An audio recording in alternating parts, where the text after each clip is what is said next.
And we are live. Hello, ladies and gentlemen, and let me welcome you to Kevin Durant's first ever game as a Phoenix Sun playing at home. It is a pleasure to meet you. I'm the Renee Report, aka Carson Renee, and I'm going to be commentating this game. Now, this is a crucial game for the Phoenix Suns. Absolutely crucial. And we're going to be breaking down every single play we can watch from this game as it begins shortly. But let's get into why this is such a big game. So first and foremost, let's see here, pull it up. The Phoenix Suns find themselves in a situation where they are in the 4th seed of the Western Conference. Now, being they are in the Western Conference as the 4th seed, they only have 40 wins.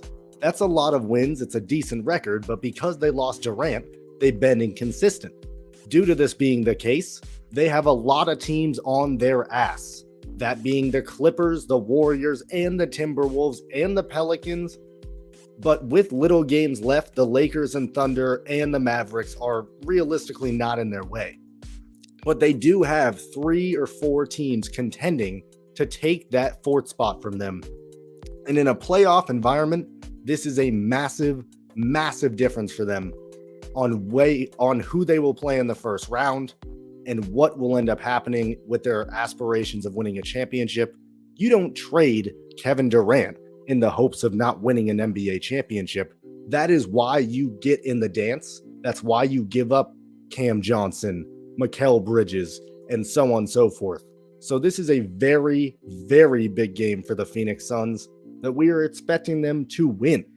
The Dallas Mavericks and the Philadelphia game just ended, and we are going to be going into the Suns game very shortly. First, wonder how much they play Kevin Durant. Is Durant going to get a full workload considering this is a team that they're playing in the Pelicans, in the Timberwolves, that is right on their ass. At 39 wins, this is a must-win game for the Timberwolves. Both of their superstars are probable, but are obviously going to play.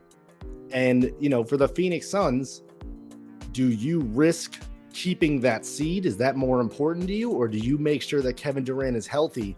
I would venture to say you're more concerned about making sure Kevin Durant is healthy. That's what makes the most sense to me. But let's see.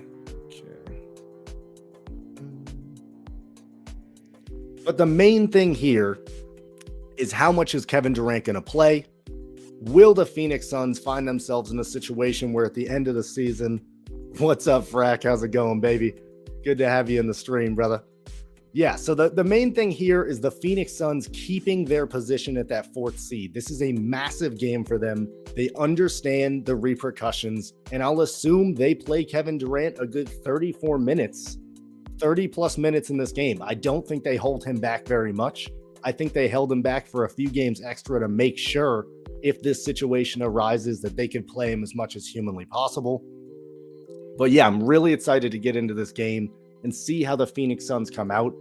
When they did have Durant, their chemistry was unbelievable. You could tell, although they just started to play together, the way they play, the way Chris Paul distributes, it just works. It 100% works, and I think the Phoenix Suns are a fantastic team, better than the Clippers, better than the Warriors, better than all of the teams I'm listing above them.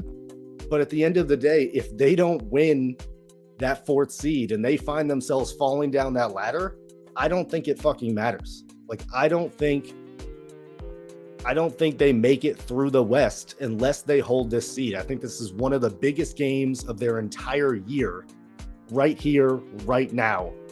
And I'm excited to get into it. Devin Booker's been looking way better.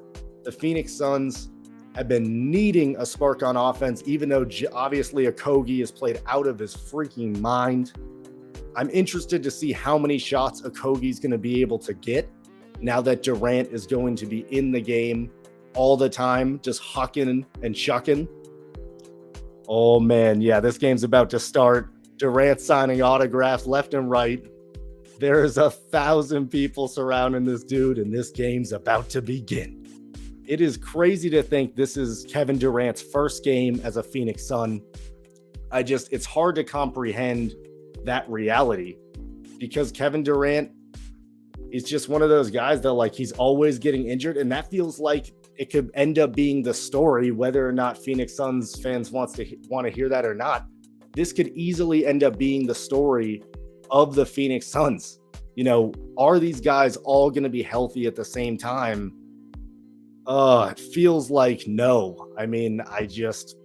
Obviously I'm a pessimist at heart, so I don't know how I feel about it, but first and foremost, let's see how this team looks right off the jump. Is Durant, man, that hairline's tough. Woof. Oh man. Him and LeBron if you have that much money, you're making $30 million plus. I'm gonna need you to get something that patches up that hair. I don't understand it personally. All right, Okogie's made the starting lineup. Thank goodness. To think they weren't going to start Okogie is hilarious. He's obviously shown out, so he deserves that. Obviously, Anthony Edwards is playing. Gobert, I believe it was Edwards and Karl Anthony Towns that were probable, but a game of this magnitude, they're obviously going to play. All right, we got the jump ball going. This game's going off. Oh, man, I'm excited right now. Woo!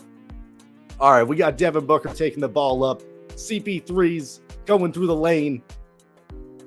Holding the ball for forever. Of course he is. Oh, they want to feed Durant right away.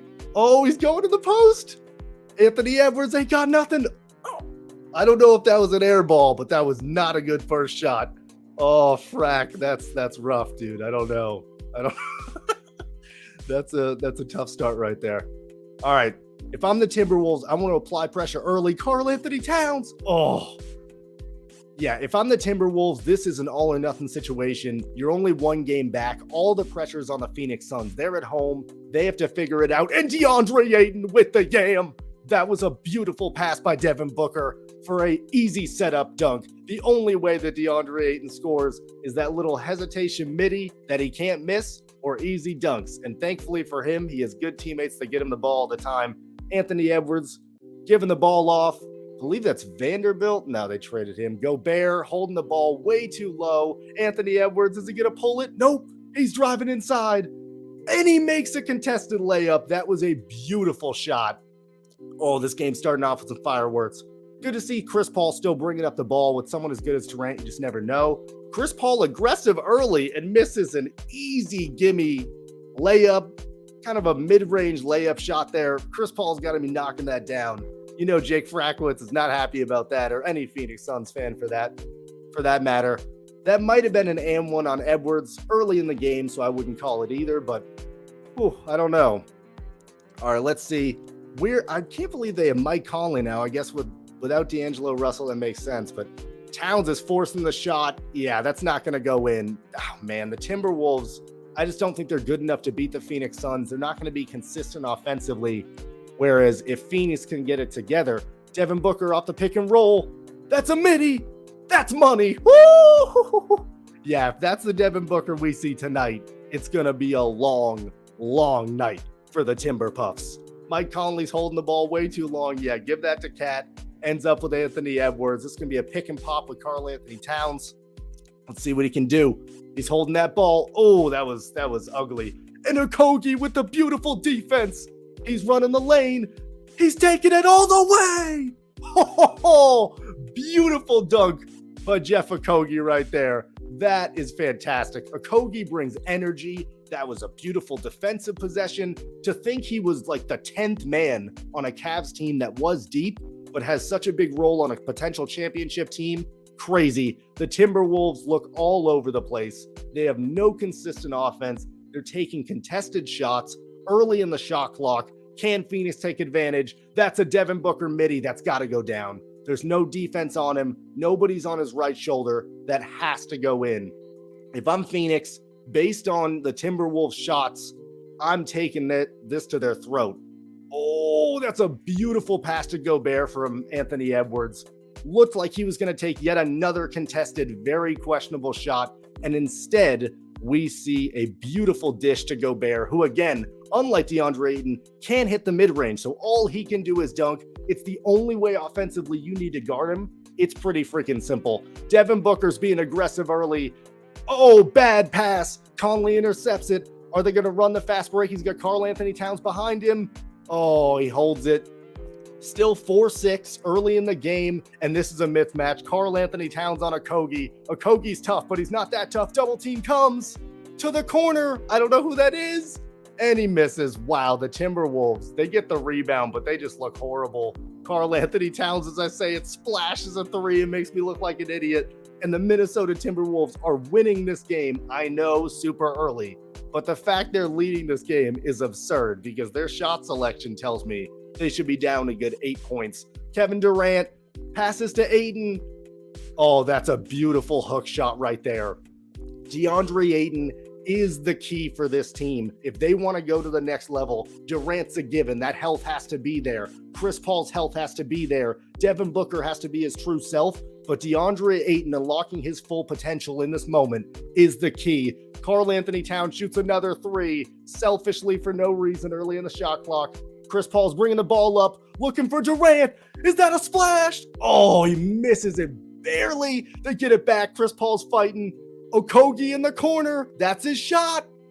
Oh, my God. Oh, it lagged. Unbelievable. I don't know. I'm going to assume he made that because Okogie's an absolute monster. Give me 2 seconds. Okogie did not make that. Oh, man. Both teams are really struggling to make shots they should be making, in my opinion. Towns is very aggressive. It's a good matchup with Durant, even though he's good at defense. Oh, pass to Edwards, wide open for three. He's got to hit that. He misses, but Gobert with a beautiful putback dunk. Oh, my goodness. This game has fireworks. Minnesota 9-6. Okay, Chris Paul's getting a screen from DeAndre Ayton. Chris Paul's got the midi. You know that's money. I didn't even have to wait for it to go in. That's automatically cashola.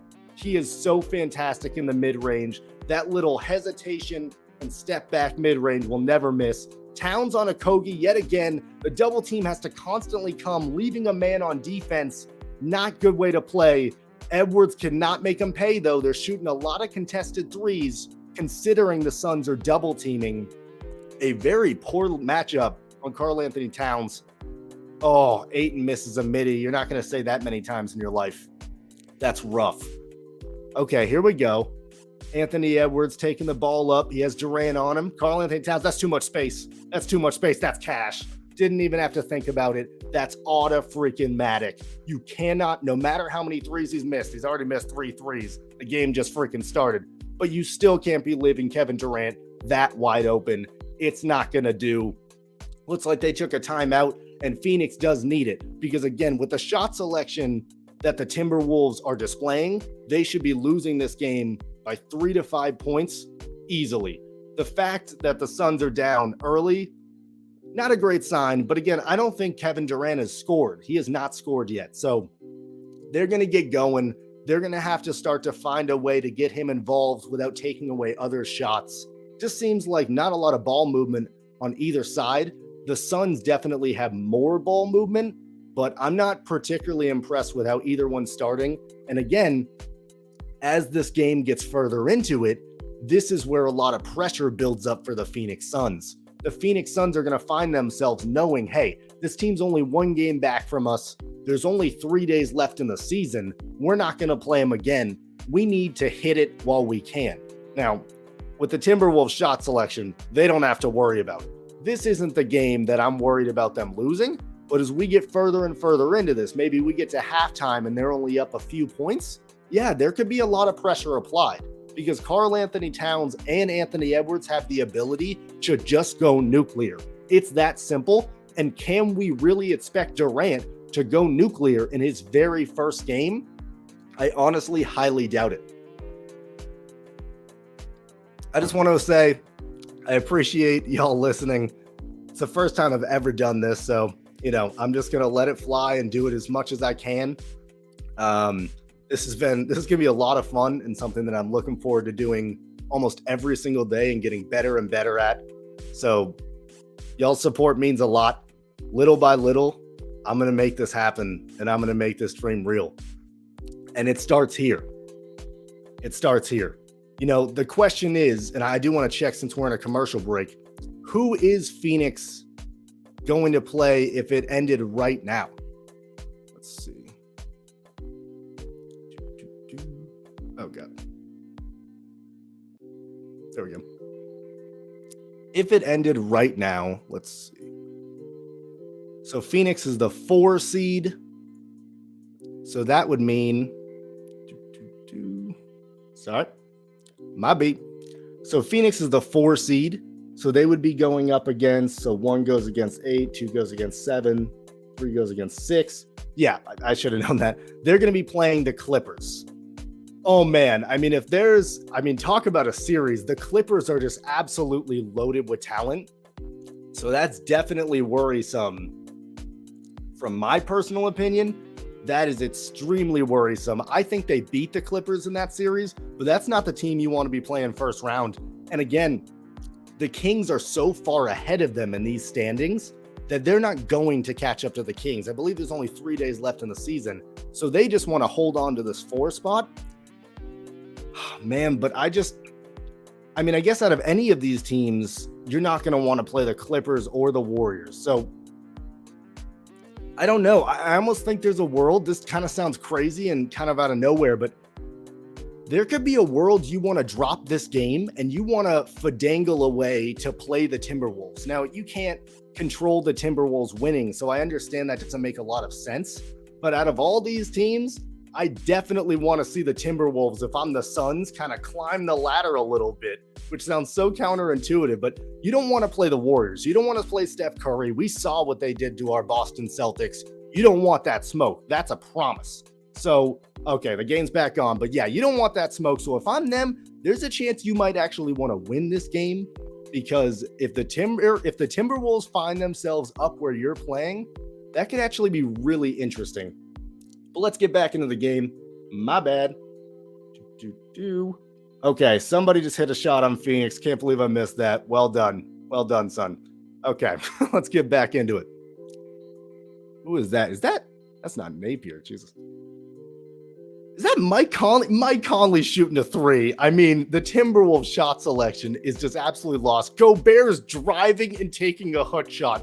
I can, without looking, tell you he ain't making a hook shot anytime soon. That's a promise. I'll give you $100 if Gobert makes a hook shot this whole game. DeAndre Ayton, beautiful pass to Chris Paul.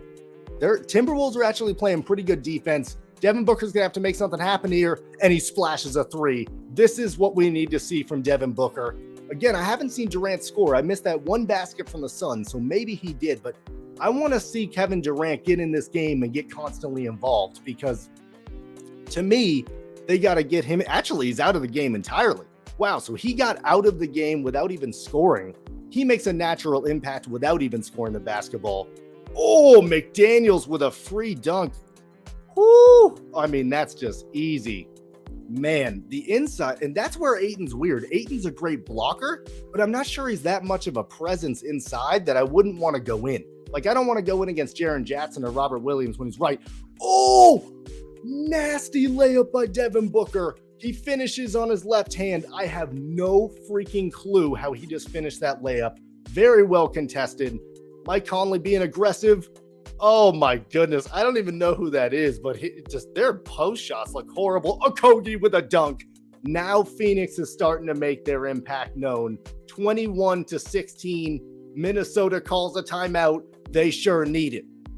Let's go, baby. This is what it's all about if you're Phoenix. You need to step on their throats. It might be early. It might only be a 5-point game. Let's extend that further and further and further. The Timberwolves are not the kind of team that are going to have a lot of drive. We know these guys. They're a little, I don't want to be rude, but like they're a little short-minded. Like Karl Anthony Towns is going to huck up his shots. Anthony Edwards is going to randomly huck up his shots. Like in this situation, I know, what a pass. You're 100% correct. Whew.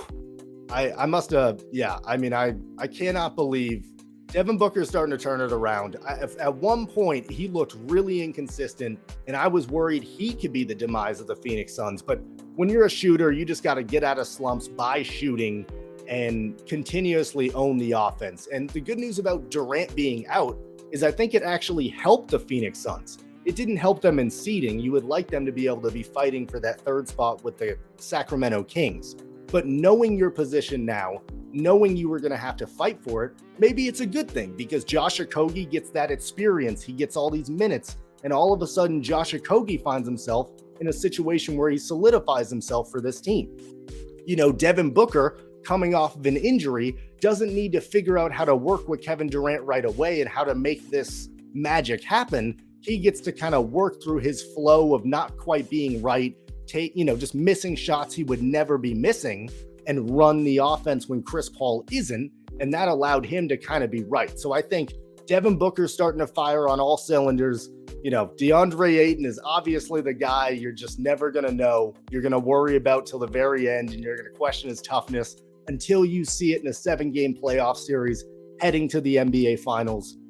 I swear, honestly, DeAndre Ayton looks like he's 40 years old at 20, which is very interesting to me.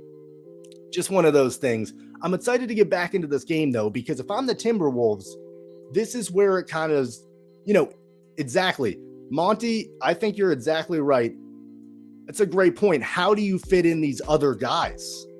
Torrey, don't even get me started on Torrey Craig. Okay, Torrey Craig, he's the definition of like when they said 3-and-D guys were like so important, and then you watch him play and you're like, wait a minute, why is he even on the freaking court? Like, I know so many people better than Torrey Craig at different things. Some people are better at defense. Some people can make easy layups and do anything offensively.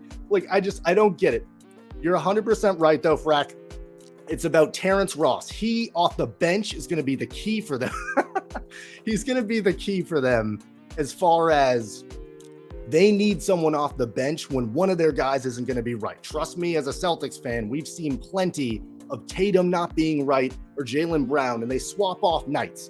Well, sometimes everybody's off, and you need a random guy. And if you need a random guy to go off, let me introduce you to Terrence freaking Ross. Terrence Ross has the ability to go nuclear. He has the confidence of a freaking 15-time All-Star. I've never seen somebody who thinks he's going to score every single time.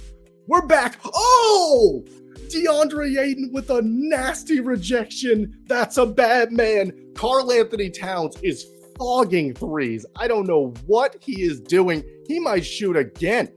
All right, he gets a free layup. You get a pass. But if I'm the Timberwolves, you got to get that ball moving, brother. I know it's a 3-point game, but I don't like the way the Timberwolves are playing. Not enough ball movement. Karl Anthony Towns playing way too selfish. Devin Booker's got the ball. He's pulling up for 3. Oh, man. Nobody there for the rebound. I don't know. I don't think the Timberwolves particularly even blocked out well. Just not good. Oh, Nazir Reed from 3. Oh, my goodness. Oh, that was filthy. That was actually a really good shot. Okay, here we go. Suns looking a little sloppy with the ball. Driving in, Torrey Craig. Oh! Torrey Craig's got something to say. Okay. All right, I see you. Naz Reid's feeling it after that 3, and he gets the and-1. He's letting them know. He's chirping that Phoenix crowd. Oh, man, he's not making the free throw. I'm pretty sure Naz Reid cannot make free throws, but that was a grown man move. Oh, crap. Very random player to be feeling that confident. But at the end, that's what it takes. When you see a shot go down and you're a defensive-minded guy, trust me, I know, the little times you score, you're starting to feel that energy. You're getting all that adrenaline rushing to your body, and he makes the free throw. I mean, he's feeling like a god. If he's making free throws and making a 3, you better get out the way. They might need to start feeding Naz Reid. This is hilarious. Devin Booker, he's giving it to Torrey Craig. They're passing the ball around nice now. I like this. Cameron Payne, don't shoot. For the love of God. Oh my God, contested layup. Guys who just can't play offensively right now are playing out of their minds. Karl Anthony Towns looks for a pass. I'm frankly shocked. I can't believe it. Passing the ball around again. Naz Reid, oh, he wanted it. He wanted it, folks. Devin Booker's trying to do a 1v3. That's a bad idea. I don't know who's on him right now, but he's too small and he's too slow. Oh, it rims out. Oh my God. He had the perfect move. Devin Booker had the perfect move. Nas Reed!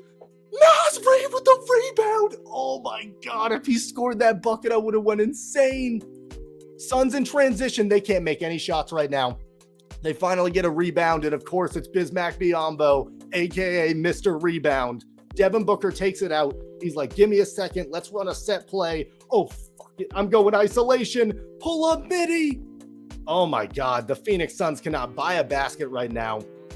For this being a tie game, it is so back and forth. This is very interesting. Karl Anthony Towns, he's probably going to shoot. He's taking on three people. Nas Reed out of bounds. Back to Towns. What happened? Oh, Nas Reed stepped out of bounds, didn't he? Oh man, it all comes back around. You can't get a player like Nas Reed too much confidence. It's nice in the moment, and it's kind of one of those high emotion things where like, yeah, he's probably going to get some blocks and play well on defense. But once you get him too involved and he's not particularly good at dribbling or really meant to play offense at all, you're going to start to see mistake after mistake. Durant has been sitting for a good 4 to 5 minutes at this point. This is very interesting. I thought they would play him much more. Maybe they're resting him early, seeing how close of a game it is, knowing it might be a bit of a grinded out game. Cameron Payne's going to take this ball up the court. I don't really like Cameron Payne. I wish they would kind of have a different backup. I would love Javon Carter back for the Phoenix Suns. I think he's a much better fit. Okay, let's see what we got here. All right, pull up. Man, the Phoenix Suns must have missed the last 5 baskets in a row. That was an ugly hesitation to try and beat the buzzer. Kyle Anderson, I mean, he's laughing about it and he's having a fun time. That's embarrassing. And that's not a way to get more NBA minutes. I can promise you that. Oh my goodness. He should not be playing for the next quarter and a half. Sit him until halftime, because for me, that was embarrassing. And I'll leave it at that. I did not like that. Okay. So end of the first quarter, it's a 1-point game. The Phoenix Suns cannot buy a basket right now. Now Durant's not in. So if you need a basket, Kevin Durant's your man. But they simply can't see anything go in. Devin Booker's missed his last 3 shots in a row. This is an interesting time for the Suns. Who exactly is going to step up? Who's going to be the man that gets it through? And you know what? I'm going to say it right now. If I'm the Phoenix Suns, I feed Josh Okogie. Like, I just love this kid. I don't know why I have like an affinity for him, but I would get Josh Okogie some more looks, because that guy I just believe in. He takes smart shots. He moves the ball around well. I think they should get him a few more looks. Devin does not look right over the last few minutes. And maybe this is where, this is the start of the second quarter. So you'll see the starters come back in. Durant should come back in. If he doesn't come back in, I'm almost worried. I don't want to say re-aggravate his injury, because that'd be ridiculous, but they're certainly playing it very safe with Durant right now, it feels like. And I'm curious to see how long this lasts, because if we get to a point that Kevin Durant isn't playing for 8, 10, 12 minutes in a row, oh man, I mean, this could be tough for the Phoenix Suns. I mean, I just haven't seen a lot of rebounding. I'd like to see Bismack Biyombo play with Ayton every now and then. I know that's really big in a league that these days doesn't play big, so that sounds crazy, but I feel like a lot of the times the Phoenix Suns lack the ability to rebound, similar to the Celtics. Showing some Lakers highlights. I don't really care. Austin Reeves hits Patrick Beverley with the too small. That's pretty funny, actually. That's fantastic. Patrick Beverley is one of the most annoying people in the world to me for some reason. That guy drives me absolutely crazy personally. But back to the game. I think this is where, if you're the Timberwolves and I'm coaching you, get your crap together. Get in a position where I can see you succeed. So I don't know why Karl Anthony Towns wants to be the point guard when he's the only guy who can make any shots. Like, I want them to set up him in the post. And obviously the Phoenix Suns have shown double teams every single time he's getting the ball, right? So let's have him deeper in the post, and let's have a guy on each corner that when he gets that ball, he can take a half second to read the situation. Analyze, is the right guy open or the left guy open? Because if there's one thing I promise you, if he's deep enough in the post and you got 2 guys in the corner, one guy is open. That's a guarantee. It doesn't take a genius to know that that's how a double team works. They don't seem to be finding the open man on the double team. which is either exceptional defense by the Phoenix Suns, which I'm not discounting, but for the most part, they're not even trying to find the open man. It seems like Karl Anthony Towns is honestly getting a little overwhelmed by the double team. So I'm going to need to see him make that adjustment. And this is where having Rudy Gobert is really a tough thing for you. As we start the second quarter, let's see if Durant is out there. Let's see. Oh, yeah. Yep, Durant's out there. Nice. Okay, so it ends. Oh, my God. The Timberwolves just missed a right-handed layup. Kyle Anderson's still in the game. How can you let Kyle Anderson... Bismack Biyombo's trying to big man Naz Reid, and he gets the and one. Nice, Bismack. Represent Charlotte. I love it. I love it. That was a great acquisition for the Phoenix Suns. He fits them very well. That's impressive. Bismack Biyombo, he can't make free throws. He's got to be a 50% lifer from the free throw line. I got a feeling this one's not going in, folks. Oh, that form is so ugly. Oh, he misses it. Oh, he misses it bad. He misses it real bad. Oh, man. I mean, that's ugly stuff. Okay, well, at least he got the layup, so he would have missed both free throws. So good for him to work hard and get that. And Towns is still trying to be the man. What a crazy pass on the baseline. Somebody's open. I can't see it. Oh, I missed it, but somebody just drained a three. I have a bad camera angle. Was that Naz Reid again? Oh my God. Naz Reid is having a game. He's got 8 points. Naz Reid and he hit the layup. Oh my God. Durant's first bucket. He's getting defended really well. He has a guy in front of him and he has a guy behind him. The guy behind him affected that shot. It's very rare. They are feeding Naz Reid right now. No, don't do it. Towns, give it to Naz. And Towns turns it over. Again, selfish basketball. Cameron Payne. Naz Reid! Naz Reid with the filthy block. Oh my God, he's in his... Naz Reid with the layup! And that's Karl Anthony Towns cleaning it up. I thought it was Gobert. My apologies. Naz Reid. He is in his bag right now, folks. We are seeing an iconically good Naz Reid game. And Bismack Biyombo just scored again. So we're seeing two guys who probably average about 2 points per game going absolutely bananas. Naz Reid's taking it to him. Bismack Biyombo with the block. Oh, Bismack means business, baby. I'm not saying that Ayton can't do it because he is fully capable of blocking people.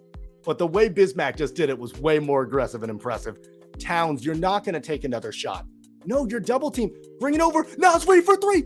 Shoot it, Naz. You're feeling it, brother. Shoot the Bismack Biyombo. My goodness gracious. Back-to-back blocks on one defensive possession. Cameron Payne's open. He doesn't want it. That's a great layup, Cameron. That is a very intelligent basketball move.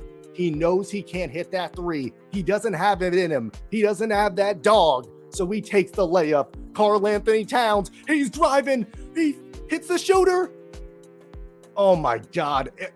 If the Timberwolves would make wide open threes, they'd be in a great position. Durant wants it now. Oh, he wants those first points. He's driving in. No foul call for Durant all night. That's crazy. They're in Phoenix. It's his home debut and he's bitching.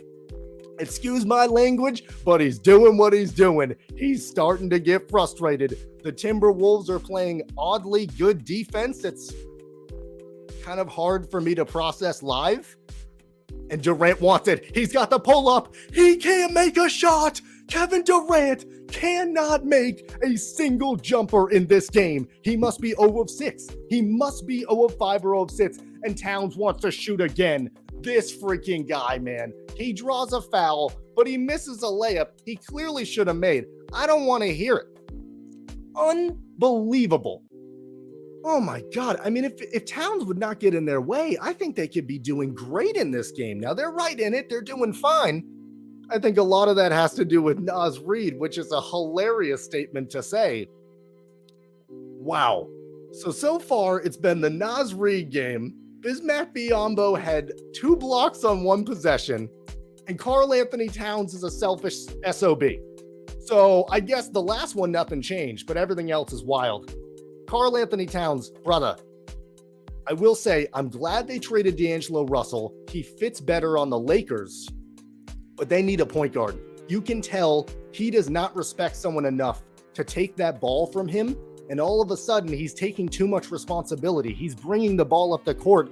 And with a guy that aggressive, it's like giving Jason Tatum the ball as the point guard. You know he's going to shoot. He's Jason Tatum. He's Karl Anthony Towns. Not a good idea. On the other hand, you have Cameron Payne bringing the ball up for the Phoenix Suns right now, and you know he ain't shooting. Bismack gives him a screen. He's looking for Bismack. Bismack, you got to get that rebound. Nasri boxes out well. Got to give him credit. He's driving into the paint on Durant.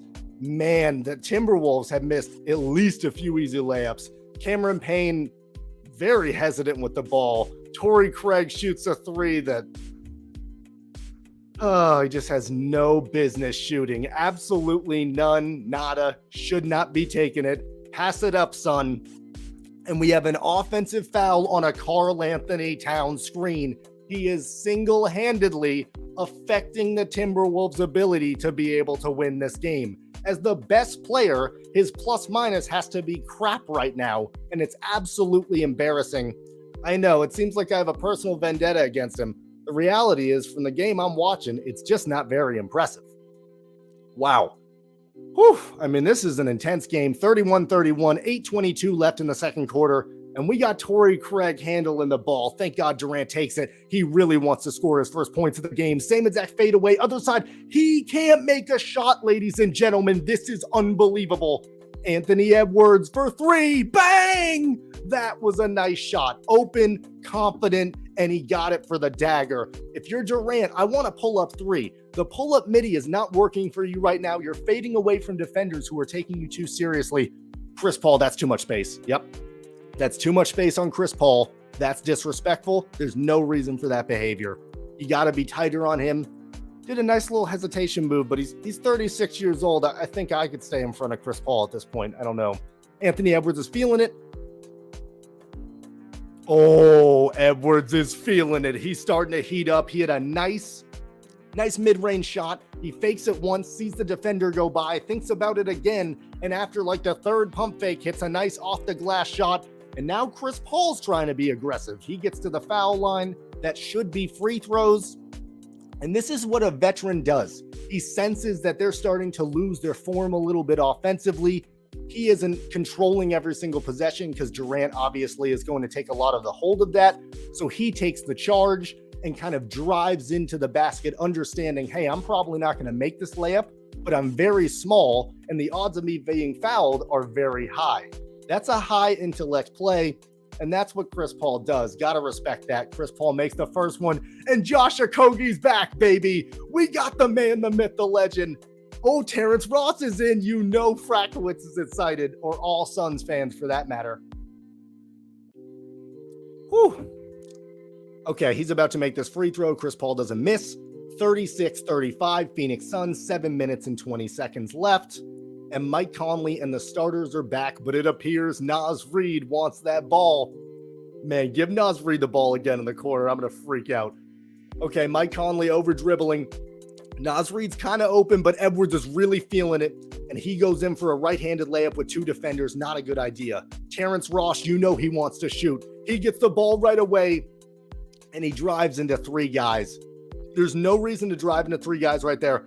Right after missing the shot and taking it on multiple people, Terrence Ross takes another mid-range shot and misses it. Again, this is selfish basketball and not the way to play. I know we like Terrence Ross. I'm not saying we don't, but that's just not smart basketball. Kevin Durant gets the rebound. He's in transition. He doesn't look to push it. He's taking it slow, taking his time, still trying to get those first points, and he finally gets the foul call, ladies and gentlemen.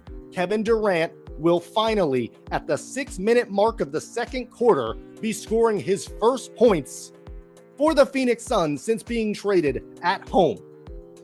It took him a quarter and a half, 7 attempts, and this isn't even a jump shot. So Kevin Durant's about to score his first points, but he hasn't made a jumper. Yeah, the guy that I watched in Charlotte in his debut, who had 34 points and couldn't miss from mid-range, isn't making a single shot. Two things. One, that's fantastic defense from the Minnesota Timberwolves. That is focus. They have two guys on him constantly, one guy on the front, one guy in the back. The reason that's so important is Kevin Durant is not somebody you're ever going to block. Kevin Durant has never been blocked in his life. That's not how this thing goes. But if you have the guy behind him, all of a sudden you can affect his mind and his psyche as he goes up for the shot. And because Kevin Durant is not somebody who's going to draw contact, say a Trae Young or even a Chris Paul in the same game, who tends to jump into contact and force the foul, Durant believes in his ability so much and wasn't raised to play that way. So Durant is one of those guys, he's going to go up strong and understand he can never be blocked. And you can use that to his advantage, that he's not going to ever jump into you and take the defensive foul on purpose. He's always going to go straight up and give a true effort. It's actually very valiant, but it can be something you use to your advantage and not something you see very often. It's very difficult to stop his mid-range shot from going. And the thing is, even in a game, he hasn't made his first 7 shots. He's about to make these free throws. I bet you money he takes the next shot for the Phoenix Suns and he starts to go on a tear. Because if there's one thing I know about Kevin Durant, or anybody who's a shooter, but especially Kevin, is when he gets that confidence, whether it's one free throw, whether it's a layup, whether it's a 3 from the logo, he will get going. If you're the Timberwolves, be very scared. You play great defense. It took a very long time for you to be able to sustain, to hold him back. You did a great job, but the floodgates do open. With a player as talented as a Steph Curry or a Kevin Durant or a Jason Tatum, it's a matter of time, and the time has come. I'm telling you, Kevin Durant's about to go off. Now, from the Timberwolves' perspective, please let Naz Reid get the ball. He's having a day, man. Naz Reid has made both threes he's attempted. One of them was actually contested. Like, I think you should let this guy shoot. Okay, Durant's going to the side. He's talking to Monty. Makes sense. I want more screens. I want more off-ball action with Kevin. I don't know. I think they need to utilize him differently. And this makes sense because you're just starting to get to use him. It's going to take time. I always look at the back of his head. I know it's rude, but it always stands out to me. And it's funny. Again, you have that much money. I really think you should be able to. 0 points, 0 of 6. I was right. 0 of 6 from the field. Kevin Durant has not made a jumper. I don't know how long it's going to take him. I truly believe he starts to go off, hits his first free throw. That is his first NBA points in the Phoenix Suns arena. I don't know what the arena is called. The first points in Phoenix Suns arena from Kevin Durant. That is an epic moment that I will not forget. That's awesome. Durant misses the second free throw. He can't do anything right now. I don't know if he does get out of this slump. This is going to be unbelievable to watch. I am so glad I'm streaming this game. Mike Conley brings the ball up. Terrence Ross is on him. That's a mismatch. Conley's too old. He can't take advantage. Still has him, though. I would probably take advantage. And Terrence Ross doesn't stay with him. He shoots the 3 and misses. Durant worked really hard for that rebound. This could be when this momentum starts. Chris Paul, give it back to Durant. Come on. Okay, Chris takes it. Feeds Bismack. Oh, that's never good. I love Bismack, but I don't want him taking a jump hook from 18 feet away. That's not the shot. Anthony Edwards, he's still feeling confident. You know he never loses it. Mid-range shot. It's falling, baby. Oh, yeah. Anthony Edwards, he's starting to heat up. If there's a guy in this game you need to watch out for, it's Anthony Edwards. That guy is an absolute missile, and he is flowing with confidence right now. He hasn't shot in a good 3 or 4 minutes, and he made that shot easily and confidently. Kevin Durant wants the ball yet again. He wants to make his first jumper. Bang! I freaking knew it! This is where the floodgates open, ladies and gentlemen. Buckle up your seatbelt because we're about to see a performance. Durant has finally come through. Holy crap, he hits his first jumper at the 5-minute mark of the second quarter. And it's a turnover. Oh, that's a Kogi and Terrence Ross. Oh, they feed Durant to try and get him going, and he nearly turns it over. Durant again. It's a mid-range. He's wide open. And he airballs the shot. Oh my goodness, this is a crazy game. Durant shoos him away. He doesn't want the ball. Chris says, I got you. Okogie with a heck of a rebound. That's what we're talking about, baby. That's the effort you need. Oh my God, if DeAndre Ayton could learn anything from Josh Okogie, from Mikal Bridges, from all these guys who work so hard to have half the talent he has, he would be an unbelievable player. He'd be unbelievable. Durant, wow, I can't believe he airballed that. And Durant sits down with 4 minutes and 45 seconds left in the second quarter. Durant is sitting on the bench, presumably for the rest of the quarter.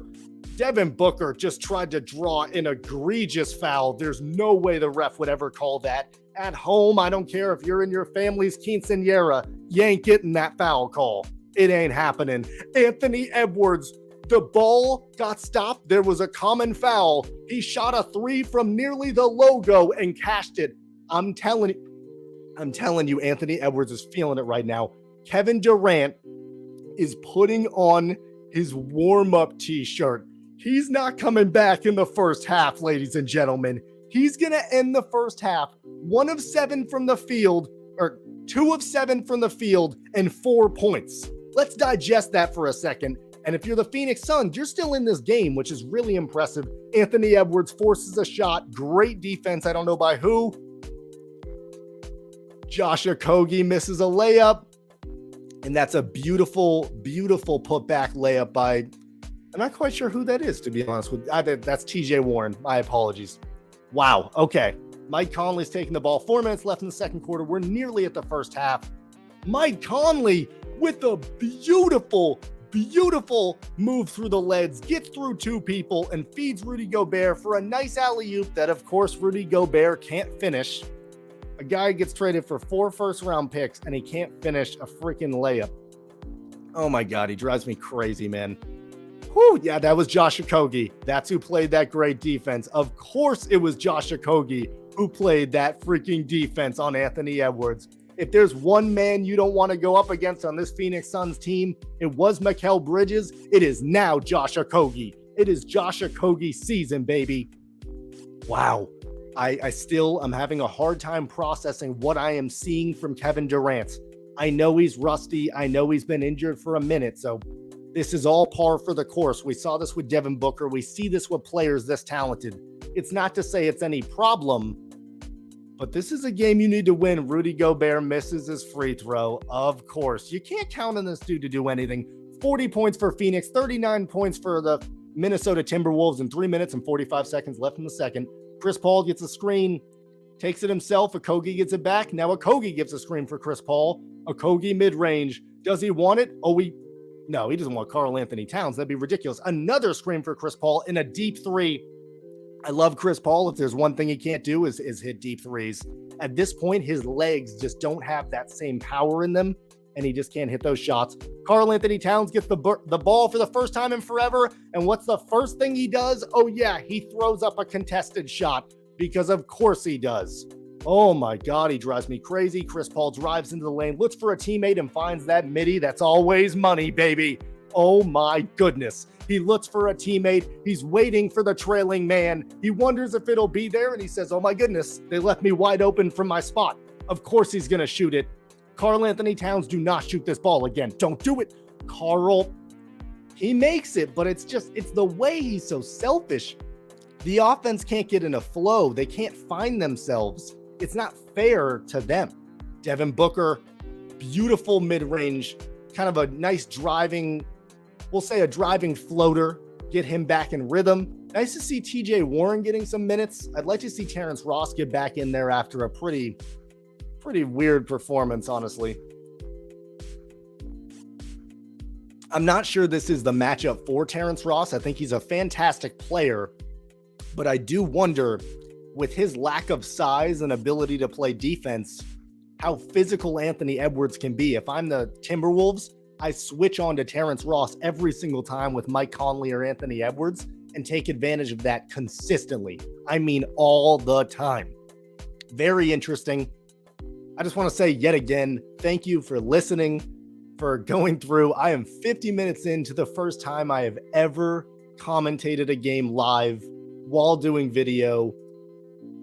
Man, this is a really cool experience. And again, Durant is doing nothing. So what a game to stream for the first time. Kevin Durant is just putting up a nothing burger. You know the Phoenix Suns fans are feeling the heat right now. They understand the situation. They understand what's at stake. And yet, they still find themselves looking for offense. Who's it going to be? I haven't seen DeAndre Ayton in quite some time. Kevin's not going to play for the rest of the first half. Who's going to step up? Their name is Devin Booker. But it still puts a lot of pressure on Book. If the Timberwolves would stop allowing Karl Anthony Towns to shoot the ball every time he gets it, they would definitely be winning this game. It is basically malpractice. I don't know. I forget the coach of the Timberwolves, but he's not doing his job, because I would be ripping Karl Anthony Towns apart, to say it politely. Unbelievable.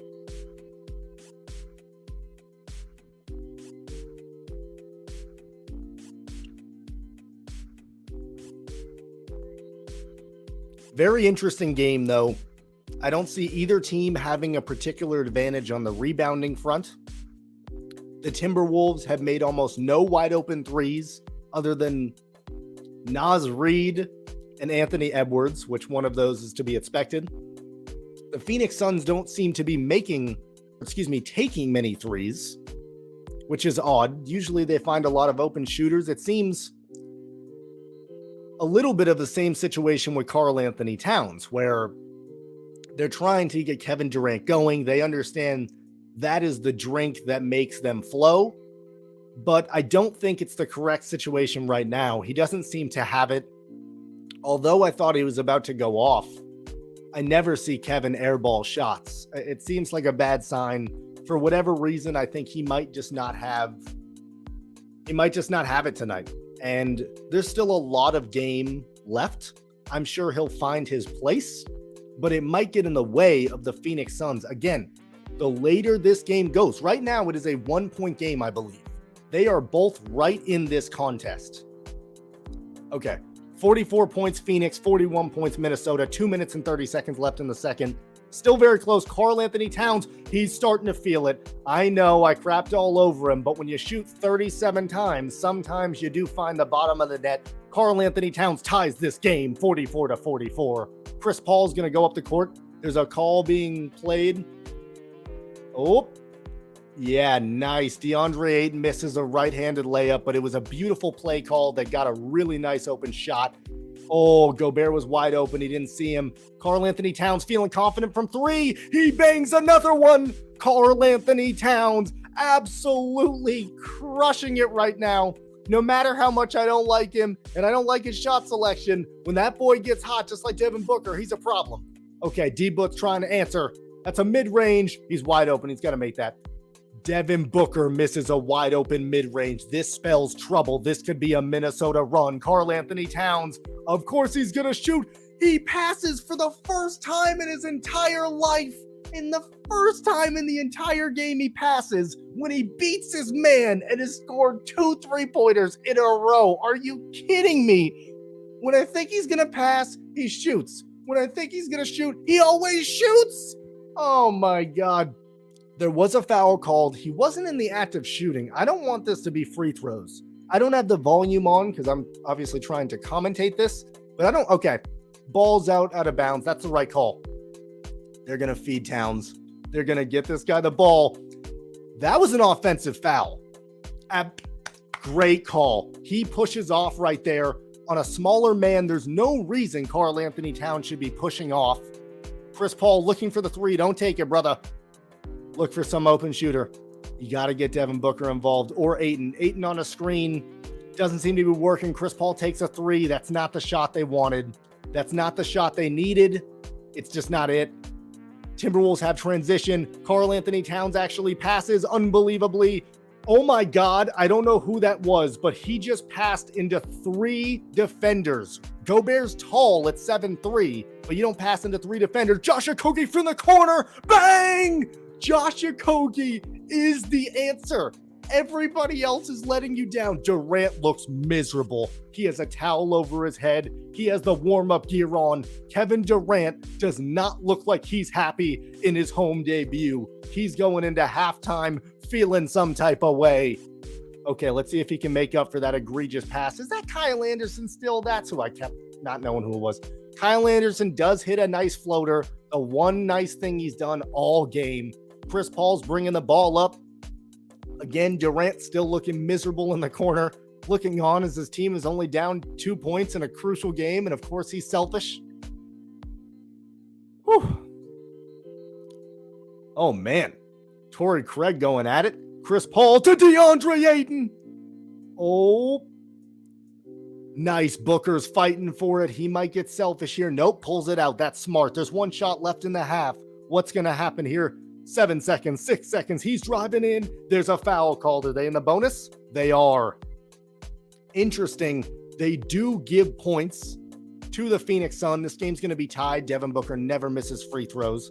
So Devin Booker gets 2 free throws. But instead of ending the half and giving yourself no opportunity for a shot, you do sacrifice points. You allow the Phoenix Suns to score, but you also give yourself a situation. Oh my God, Devin Booker missed the free throws. He is off right now, ladies and gentlemen. I don't know what's going on. Phoenix just does not seem right to me. I'm sure they can right the ship. There are plenty in the game, but this feels weird. Devin Booker, okay, hits the second one. There's 6 seconds left. Now, if I'm Mike Conley, I wait to grab it. He does not. Okay. Oh, man. Kyle Allen takes the shot and he hits it. Oh, my goodness. I was crapping all over him and he hits back-to-back shots. That's a full court heave. That had a shot, actually. Minnesota fouls, but gets the chance to score and negates the points they scored. 51-48. The Minnesota Timberwolves are leading. Let me repeat that. The Minnesota Timberwolves are leading the Phoenix Sun. This is when the momentum starts to build if you're the Timberwolves. When you go into that locker room, there has been horrible shot selection. Karl Anthony Towns got really heated up at the end of the second quarter, at the end of the first half, but he was not taking smart shots, and they can really improve upon that. They can do more set plays. They can apply more pressure than they are right now, and they're winning by 3 points. If you're the Phoenix Suns, what do we have to do to get Kevin Durant right? Do we need to do set plays? Does he need to start shooting threes because the mid-range clearly is not going in tonight? Does he need to drive in and get contact? And that's where it's interesting. Kevin Durant cannot drive in for contact because he's worried about getting fouled. If Kevin Durant's worried about getting fouled, how can he draw fouls? Of course he can't. He's more concerned with, can I be there for my team to make the finals run that I promise every franchise I've ever joined? I'm a top 5 player in the league since I came into it. I'm dominant. My health is what's most important. He's going to have a hard time getting out of this slump. He's going to have to make jumpers. Oh man, it puts them in an interesting predicament because you can make plays for Kevin Durant. Obviously, they have plenty of talent, right? So they can do fake plays for Devin Booker and shoot it across the court to Durant. But Kevin Durant's go-to, his famous shot, is the pull-up midi. From the right side, left side, anywhere on the court, that pull-up midi off of a screen and that hesitation never misses. He's missed it 5 times tonight. So either his legs aren't right or that injury is still affecting him minutely. It could just be mental. No matter what, you have to wonder, is Kevin Durant going to show up in this game, or is it going to be on Devin Booker, who seems a little off tonight as well? Chris Paul, I'm going to need to see more mid-range shots. I love Chris Paul. He's fantastic. But I'm going to need to see less three-point shots. I never want the Phoenix Suns possession to end with Chris taking a 3. They have so much talent. DeAndre Ayton can make any mid-range he shoots. DeAndre Ayton can make any dunk or get near the hoop. He has plenty of physicality. For me, if I'm the Phoenix Suns, no possession ends with Torrey Craig shooting a three. No possession ends with Kevin Durant not touching the ball and physically seeing if he has a better matchup. And let's get the Timberwolves switching.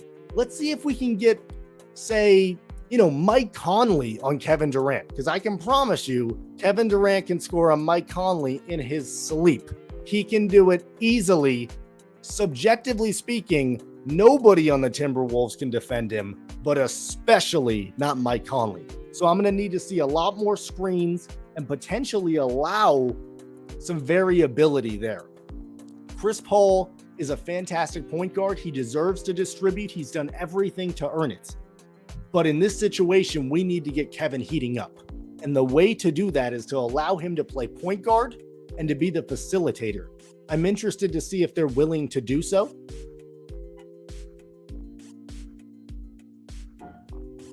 Whew. I have talked for an hour straight. Oh my goodness. Okay, I'm going to go do a water break real fast. Let me see.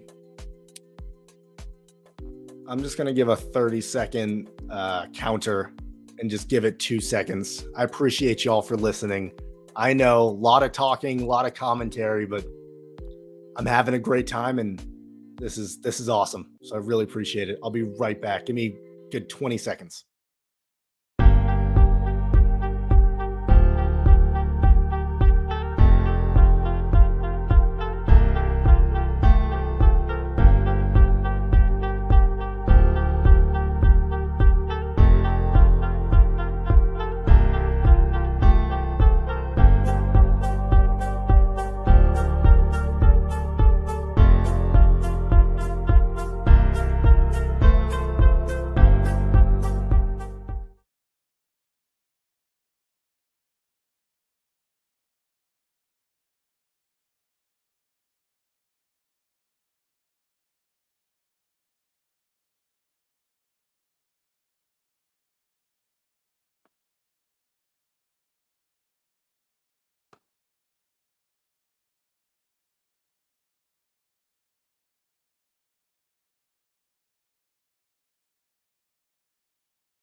Whew. Oh my God. Holy crap. Whew. I'm going to be honest. I don't even know if my voice can handle another hour of it, but I'll tell you what, we're going to find out. Why not? Oh, all right. Let's have some fun. It's halftime anyways. No way this game's back from half. No shot. So let's have some fun and just check out the other games that have happened today and just see. I haven't looked at it all. So let's just look at it together and see if by chance there's any crazy results or whoa, holy guacamole. The freaking Bucks scored 150 points. Are you kidding me? Wow. Drew Holiday scored 51 points. 51 points. Get out of town, man. There's no way. There's no way he scored 51 points. That's insane. That's absolutely bonkers. Holy crap, he had the game of his life.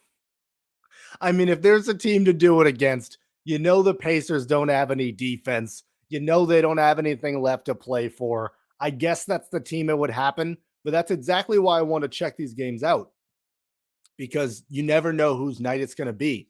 And talk about stepping up to the plate. What a fantastic player he is. Aaron Neesmith, ex-Celtic with 22 points. Very nice performance. Benedict Mathurin. I see you, son. 30-point game. Nice to see him kind of coming back into it. All right, let's see if any other results are surprising. The Nets beat the Rockets. Yeah, big shocker. The 76ers get back on track against the Mavericks. That's actually a really big good game. It applies a little pressure. They aren't going to be able to catch up to the Celtics, but still, it gets them in the right trajectory. The Knicks win a nice game against the Miami Heat. Always a tough team to play. Okay. The Clippers beat the Grizzlies. That's actually a pretty big win. Russell Westbrook got 36 points. My goodness gracious. Robert Covington got 27 points. What is going on today? Oh my God. That's a joke, right? That's actually a joke. No chance. Dylan Brooks got 30. All right. Yeah, I mean, for the most part, pretty standard. Big win for the Clippers. Not a good loss for the Grizzlies as they're trying to catch up to the Denver Nuggets. They don't have enough time probably with how little games are left, but they definitely don't have time now to catch up to the number one seeded Denver Nuggets. So that puts them in a pretty precarious spot. Robert Covington having 27. I mean, nothing's going to beat Drew Holiday. I mean, that's just unrealistic, obviously, but still, I mean, wow, some crazy games for sure. The Utah Jazz win. Spurs must have lost 100 games in a row at this point. The Lakers, I feel like they're playing the Bulls every night. I know sometimes you just play a lot of teams. It feels like the Celtics play the Pacers every single night. So this just has to be a situation where they play back to back or within a week or what have you. But feels like they played the Lakers a hell of a lot recently. So they know them very well. They know they can beat the Bulls, and the Bulls are just fully falling apart. So that makes sense, and that happens. Vucevic, nice performance. Patrick Beverley, for all the crap you talk, to play 25 minutes, you get one assist. You end the game with one assist, Patrick. That's what you're giving me with all that crap talking. Okay. 0 points. Well done. Well done, Patrick. Really showed up for your team tonight. God, I'm so sick of that guy. Unbelievable. Not the most shocking thing I've seen in my life, but that's pretty funny. Oh, this Thunder Pistons game went down to the wire. That's interesting. Probably nothing crazy there scoring wise. Neither team matters. The Kings versus the Blazers. The Blazers have to win this game. I actually believe they're eliminated. Now that I say it, this doesn't matter, right? The Portland Trail Blazers, unfortunately, aren't even going to make the play-in. So how the NBA works is there's the NBA playoffs. That's seed 1 through 6, how it works now. Now there's a play-in tournament to fight for the 7th seed and the 8th seed. The 7th and 8th seed, respectively, play the number 1 team and the number 2 team in those conferences. And the teams from 7 to 10 fight in a tournament-style basis days before the NBA playoffs for that 7th and 8th seed. Portland was trying to get that all season. it fell apart as they consistently found themselves in losing streaks and inconsistent basketball. And they find themselves in a situation where Damian Lillard is shut down and they don't even care. So if I'm the Phoenix Suns, I don't know who's playing well on the Trailblazers. Kevin Knox. I don't even know who Jabari Walker is. Yeah, if I'm the Sacramento Kings, I need to be winning this game. For sure, I need to be winning this game.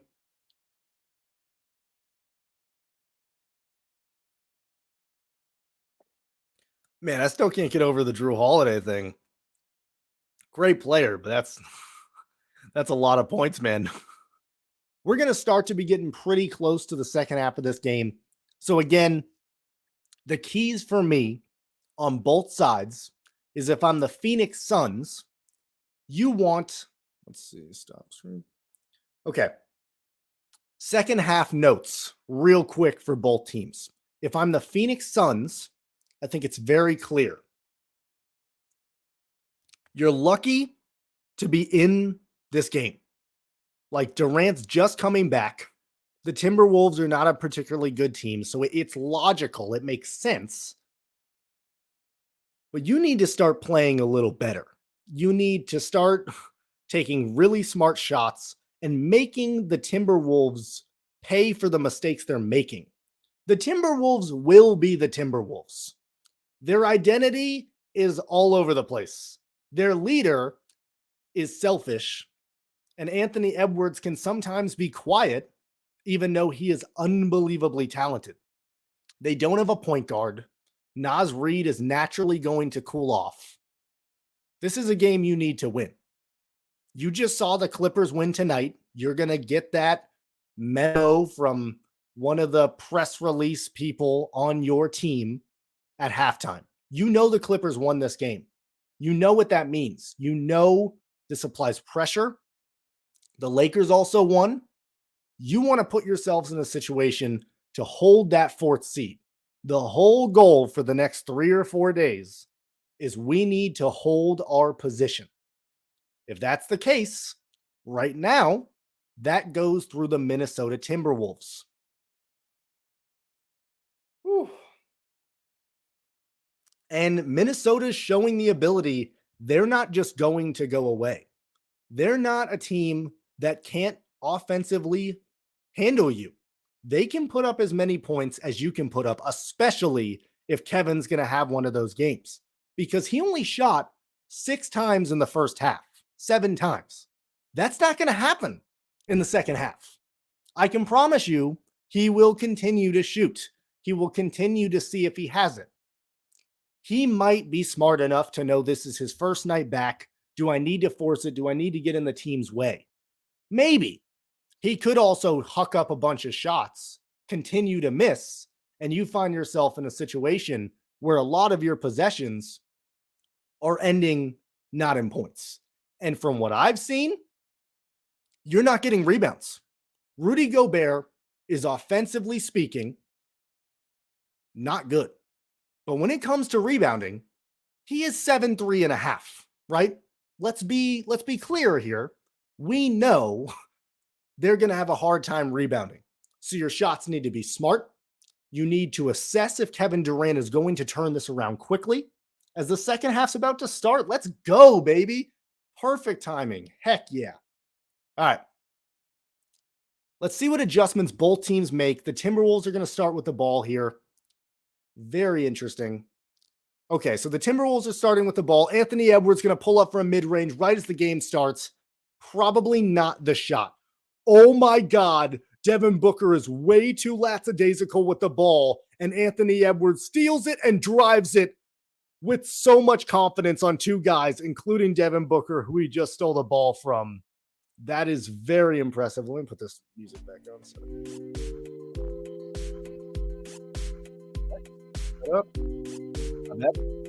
Okay. Now we got Durant. He wants the mid-range right away, and it does roll in. It was a very questionable shot. He took it very quickly in the shot clock, and it barely went in, but that could be a vote of confidence as he only has scored 5 points in this game. Let's see. Like we said, we know Kevin's going to continue to shoot. So if he has it, that'll make Phoenix's life a lot easier. Right now, Minnesota up 53, Phoenix down and scoring 50. So they're down by 3 points. But again, Durant did just hit this shot. So is he starting to find his rhythm? Is he going to continue to demand for the ball? Chris Paul asks from a screen, gets Kevin Durant wide open, and they appear to call a push-off on the person defending Kevin Durant. Makes sense. He's a lot to handle. There's a lot going on there. I understand that. Okay. So reset the possession very early in the half, so it's not a big deal. And they are feeding Kevin Durant at will right now. Oh my goodness. Durant again, and he misses it, but they call a foul on DeAndre Ayton. They called an over-the-back foul on Ayton, and they're feeding the ball to Durant right now like crazy. There has been 3 shots. Let me repeat this one more time. There has been 3 shots in the second half. All of them have been Kevin Durant. He better start hitting them because this could be costly. Mike Conley misses a wide open 3 and Gobert gets the easy rebound. That can't happen. Horrible pass by Gobert. Very lucky that was not a turnover. Anthony Edwards, that's a foul. For sure a foul. Absolutely. Only 5 seconds left in the shot clock. I need the Phoenix Suns to be a little bit more aware of the situation they're in. The shot clock winding down, knowing that was an egregious pass by Gobert and everybody's panicking. You can't foul right there, DeAndre. What's interesting, Ayton fouled on the shot and just fouled on the offensive end going for the rebound. So that's 2 fouls in a span of a minute heading into this second half. I don't like that at all. Okay, now Minnesota's up by 4 points. Anthony Edwards, again, still feeling himself. He's not the kind of guy who needs any amount of time to find out if he's still got it. He's always got it, folks. He hits both free throws. Minnesota up by 5 points. This is a pivotal point for the Phoenix Suns to answer. Chris Paul's leading the offense. Devin Booker's trying to force it. Drives into 2 people. Step back, fade away. That's not the shot. A lot of step backs, a lot of avoiding contact, and yet again, another foul by the Phoenix Suns. The Timberwolves are starting to bring the ball up. Anthony Edwards seems upset. I don't know if he wanted a technical. He got the foul. I don't quite understand what he's complaining about. But that's 3 early fouls, only 2 minutes into the second half of this game. That spells trouble for me. Mike Conley, stop shooting threes. I know he just made it. Minnesota has their biggest lead of the game. They're up by 8 points. I understand that. I still don't like the shot at all. Oh, Torrey Craig's wide open for 3. It rims out. This is a pivotal point for the Phoenix Suns right now. They are not finding their offensive rhythm whatsoever. Mike Conley's got the ball. Passes it through. Oh, he holds the ball too low. Gets a free layup. Minnesota's up by 10 points. There's got to be a timeout. Absolutely a timeout by the Phoenix Suns, and I absolutely understand it. This is unacceptable. This is an unacceptable way to come out starting the second half. You're automatically putting yourself susceptible to the bonus. I could see them with 5-6 minutes left in this third quarter, the Phoenix Suns putting themselves in a situation to be at a 1-1. Being in the bonus, that common fouls all of a sudden become very costly. You need to hone it in. They were focusing too much on trying to get Kevin Durant started at the beginning. They started to realize that might not work, and now they find themselves in a situation where Kevin Durant, unfortunately, might not be the answer. As that's the case, one sec, sorry about that. As he might not be the answer, they are now sputtering, and that is clear as day. Wow. I did not expect this to be the position the Phoenix Suns were in. I thought they were going to come out strong in the second half. Durant would start to find himself, and they would find footing, but it does not appear that way. Oh man, this is a nerve-wracking time if you're a Phoenix Suns fan. Thankfully, I don't care about the Phoenix Suns, to be honest with you, so it doesn't really affect me. But again, smart shot selection is the name of any game in basketball. Durant is forcing these shots. Devin Booker just took a fadeaway jumper, which at the end of the day, both of these guys are so talented offensively. It would be rude of me, or honestly just not intelligent of me, to say these are poor shots. But when you're not seeing it falling, I want more of the Josh Okogie wide open from three, and let's see if he has it, than the Kevin Durant or somebody really good who just clearly doesn't have it right now taking the shots. I'm interested to see what adjustments Monty makes with the Phoenix Suns. Does he make a rotation change? Do we see a sudden burst of offense come in? Maybe a Terrence Ross, maybe a TJ Warren.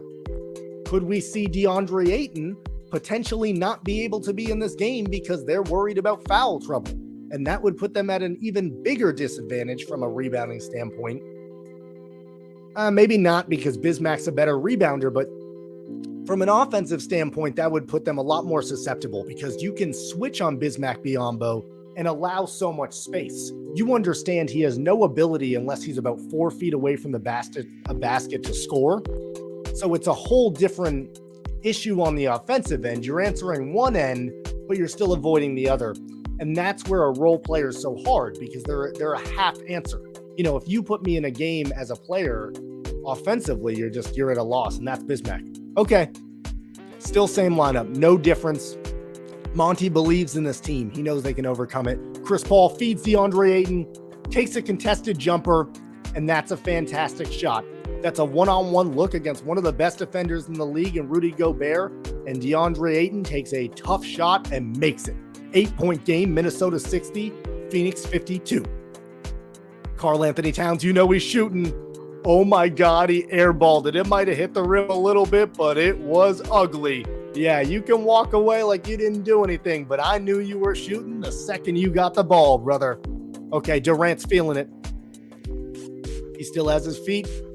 Oh my God, the ball flies out of bounds. He is starting to fall apart before our eyes. He's getting frustrated visually.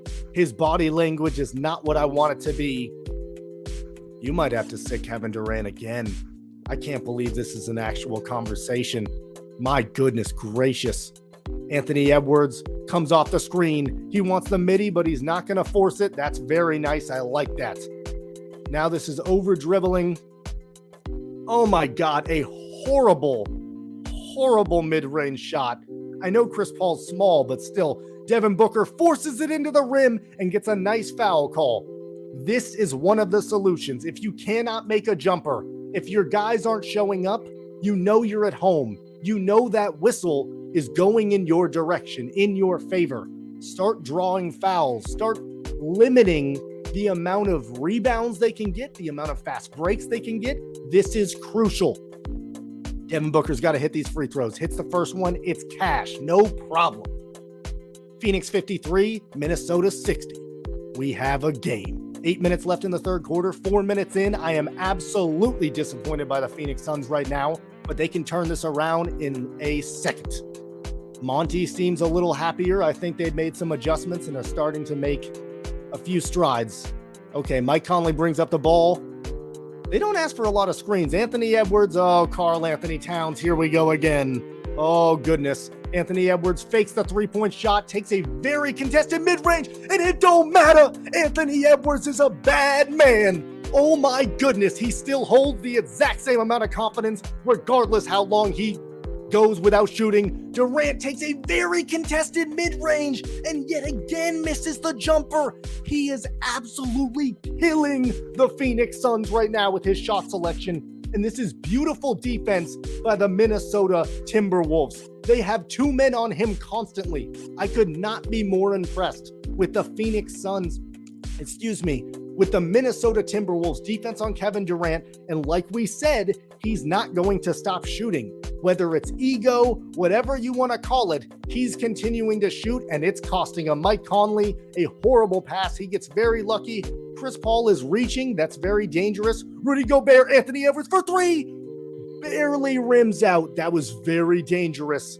Devin Booker, he's pulling up. Oh, and he hits the and one. I don't know if they called it. Oh my God, a absolutely beautiful shot by Devin Booker. He takes a fadeaway midi. He was behind the basket. How did he make that shot? Oh my God, he really sells the foul call. Mike Conley has his hands straight up in the air, barely touches him. And again, this is what I believe Monty Ellis, what Monty just told this team. Get to the foul line. Use your home court advantage in your favor. Know that whistle's going to be called. Mike Conley's going up the floor. Devin Booker's on him. Are they going to get a screen? Oh my God, here comes Karl Anthony Towns. Is he going to shoot it? You betcha. No, he feeds Rudy Gobert and he dunks it on his ass. Sorry for my language. I couldn't hold back. They called it on Gobert. They called the push off. He used his elbow on a smaller Devin Booker as a defender. Oh my God, that's a weak call. Objectively speaking, that is a weak call. And they would not have called that on Phoenix. That sucks for the Timberwolves. It is a 5-point game. Chris Paul's wide open. And they call an offensive foul on DeAndre Ayton. You know what that's called, ladies and gentlemen? A makeup call. That is the definition, point blank, of a makeup call. And here comes Bismack Biyombo. They understand the situation. DeAndre Ayton has now accrued 3 fouls, 2 of them being on offense, and we're only halfway through the third quarter. They have to be careful. There's 7 minutes left in the third quarter, and DeAndre Ayton is visibly upset. The amount of Phoenix Suns who are visibly not happy with their performance is concerning. Minnesota 62, Phoenix 57. Mike Conley passes the ball. It always ends up in Karl Anthony Towns. I don't know why Karl Anthony Towns is getting defended by Devin Booker. Doesn't make sense to me at all. Mike Conley, a really bad shot. I mean, just a horrible shot. Devin Booker's in transition. He's taking his time. No, he's not. That was a horrible pass, and he got bailed out by a foul call. It was either a kickball or a foul call, but either way, not a good pass.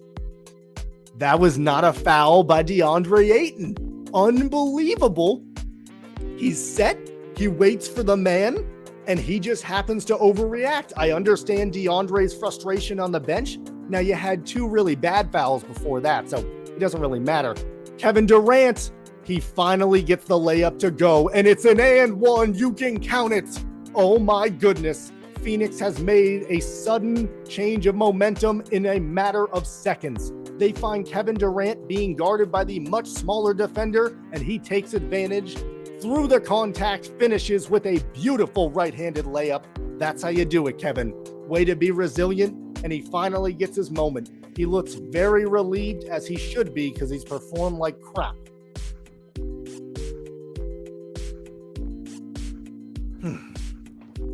Kevin Durant up to the free throw line, attempting to put the Phoenix Suns down by 2 points. He cashes it. 60 Phoenix, 62 Minnesota. Mike Conley brings up the ball. Devin Booker is on him, as he should be. Kyle Anderson, why are you in the game? I do not understand. Mike Conley gets the ball back, a screen from Rudy Gobert. Mike Conley is definitely having a hard time making an impact in this game right now, and he keeps getting the ball back because Kyle Anderson is not that good. Kyle Anderson is holding the ball. There's 2 seconds left. It's a turnover. And Devin Booker draws the foul. This is actually unbelievable. I don't know how you call that a foul. I really don't. Oh my God. Devin Booker's getting free throws for something that wasn't even a foul. He throws his hands up in the air as it's a loose ball and basically falls to the ground like he's playing soccer. Oh my goodness. And just like that, the Phoenix Suns are about to be in a tie game. Devin Booker misses the free throw. I mean, first of all, ball don't lie. Second of all, very embarrassing for Devin Booker. That's 2 free throws he's missed in a game they must win. He must make this free throw. He cashes it. Okay. Phoenix down by 1 point. Mike Conley brings up the ball. I do not like Mike Conley as their main guard holding the ball. Kyle Anderson, I'm not very confident with you either. Anthony Edwards, that's who should have the ball. Rudy Gobert, he doesn't want the screen. Mike Conley for 3 in the corner. It just doesn't fall. Rudy Gobert with a beautiful rebound over 3 Phoenix Suns smaller defenders. That's why Rudy Gobert is actually very good people can crap all over him. That's why he's useful. Chris Paul drives in. Devin Booker wants the ball. He's feeling it after getting multiple fouls called for him. He drives into the paint. A little bit outside it, back at the three-point line. He wants the isolation on Rudy Gobert and hits the jumper over 7-3 Rudy Gobert. It is a 1-point game, Phoenix. Devin Booker starting to feel it. You can see Minnesota's starting to fall apart a little bit, not having quite as much confidence, and that is an offensive foul by none other than Kyle Anderson. He has no right to be in this game. He's affecting them negatively from a spacing perspective. He has now just drawn an offensive foul for the other team. He needs to be subbed out. The Timberwolves are making a massive mistake by trying to conserve the minutes of some of their better players and putting Kyle Anderson in, which should not be happening in a game of this magnitude. Anderson stays in for now, and I don't see a man coming in. I cannot believe this. Okay, this is starting to get out of hand. This is starting to get out of hand for sure. They've now called a foul call for Kevin Durant. This is 4 fouls called in the last minute of basketball, all for the Phoenix Suns. I'm all for a home court advantage, but this is absolutely ridiculous. McDaniels and Durant are fighting for position. Durant feels him on his back with his elbow and falls to the ground yet again like he's playing soccer. This is the part of basketball I do not enjoy watching. If you're Durant, you want to get those free throws up. You want to start helping your team and affecting them positively. But this is not the way to do it. Jaden McDaniels has 4 fouls, so he's about to be subbed out. Hopefully Kyle Anderson's about to be subbed out. And unfortunately for Karl Anthony Towns, he gets no time to take a break because his other role players simply are not doing their jobs. McDaniels gets subbed out, and I think Kyle Anderson is still in. Oh my goodness gracious. Absolutely ridiculous that Kyle Anderson's still in this game. And the Phoenix Suns have now taken the lead 65-64. 5 minutes left in the third quarter. I cannot believe the Phoenix Suns got the lead in that way. They almost made no jump shots. They might have only made 1. Karl Anthony Towns is getting defended by Torrey Craig. That's a heck of a mismatch. And again, throws a horrible pass. Naz Reid gets blocked on the three-point line by Bismack Biyombo. Kevin Durant for 3. He misses. He still can't make a jumper, regardless of any other situation, confidence or not. Devin Booker's trying to make up for it. Goes around the Biyombo screen, and that's an offensive foul. Yet again, probably a makeup call, to be honest with you, because Minnesota's been getting screwed for a minute straight, and Phoenix has no right to be winning this game by 1 point. Absolutely no right. Kevin Durant is getting subbed off the bench and clapping his teammates like he did something. I don't want to be rude, but he's made 0 jumpers still to this point in the second half. He hit a few nice free throws, but I don't know, man. I'm all for home court advantage, but some of these calls have been really bad. Minnesota down by 1 point. They finally change out the point guard. Thank God. Anthony Edwards looks aggressive, and he drives right to the basket with his left hand. I need to see Anthony Edwards be way more aggressive. Nobody on Phoenix can handle you right now.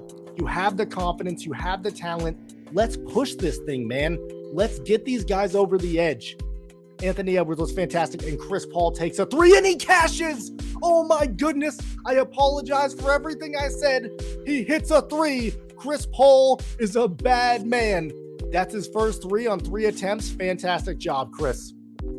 Phoenix up by 2 points, and Karl Anthony Towns forces the shot and hits a nice layup on the right side. Very similar to what Edwards just did on 2 defenders, though. 68 Minnesota, 68 Phoenix. Bismack Biyombo sets the screen for Chris Paul. Bismack wide open, and he misses the gimme floater. I mean, this is 2 feet away, and an offensive foul is called on the Phoenix Suns, presumably on Bismack Biyombo. Like we just spoke about, guys, Bismack is a fantastic player, but when you're that limited on the offensive end, you really are. You inhibit your team's ability to be able to be successful. Anybody in that situation with that much space, that wide open, he needs to either draw in the defense and draw a foul by dunking it, or he needs to hit that easy layup. There is no exceptions. That's unacceptable. Naz Reid goes to the free throw line. This is best case for the Phoenix Suns. Naz Reid can't hit free throws. We already talked about it. He missed the first one. He'll probably miss the second one. Let's see. TJ Warren enters the game. It seems that the Phoenix Suns have put in their entire bench, Cameron Payne as well. Naz Reid does hit the second free throw. Minnesota up by 1. Let's see what the second unit of the Phoenix Suns can do. Without any superstars on the court, they're just going to try and find the open man. I take it back. Devin Booker's still on the court. He'll probably force it. Devin draws another foul from no contact. This is getting out of hand, man. I mean, he basically just dribbles super low, pushes Anthony Edwards. He does grab him. He retaliates for Devin grabbing him earlier and does grab him as he goes around the screen. And Devin Booker, a 90% free throw shooter, misses yet another free throw in a crucial situation. There's 3 minutes left in the third quarter. This isn't the first few minutes of the game. Make your free throws, Devin. This is getting ridiculous. He makes the second one, but that's unacceptable. I'd be ripping Devin Booker apart right now. That's absolutely not okay. Wow.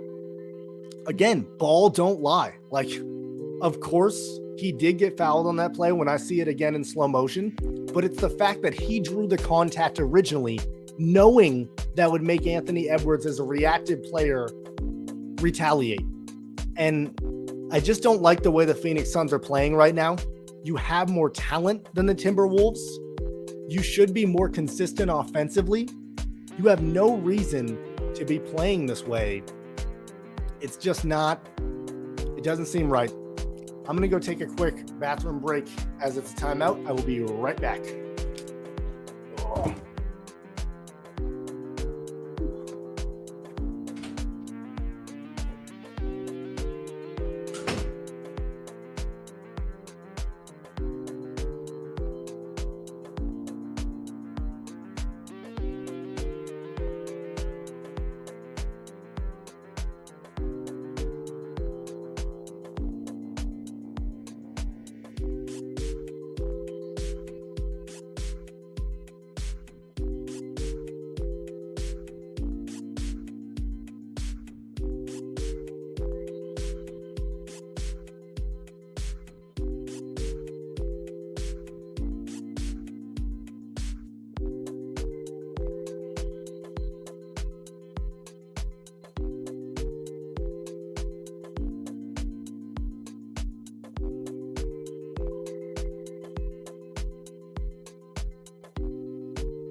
Sorry about that. Oh, man. Let's see what I missed.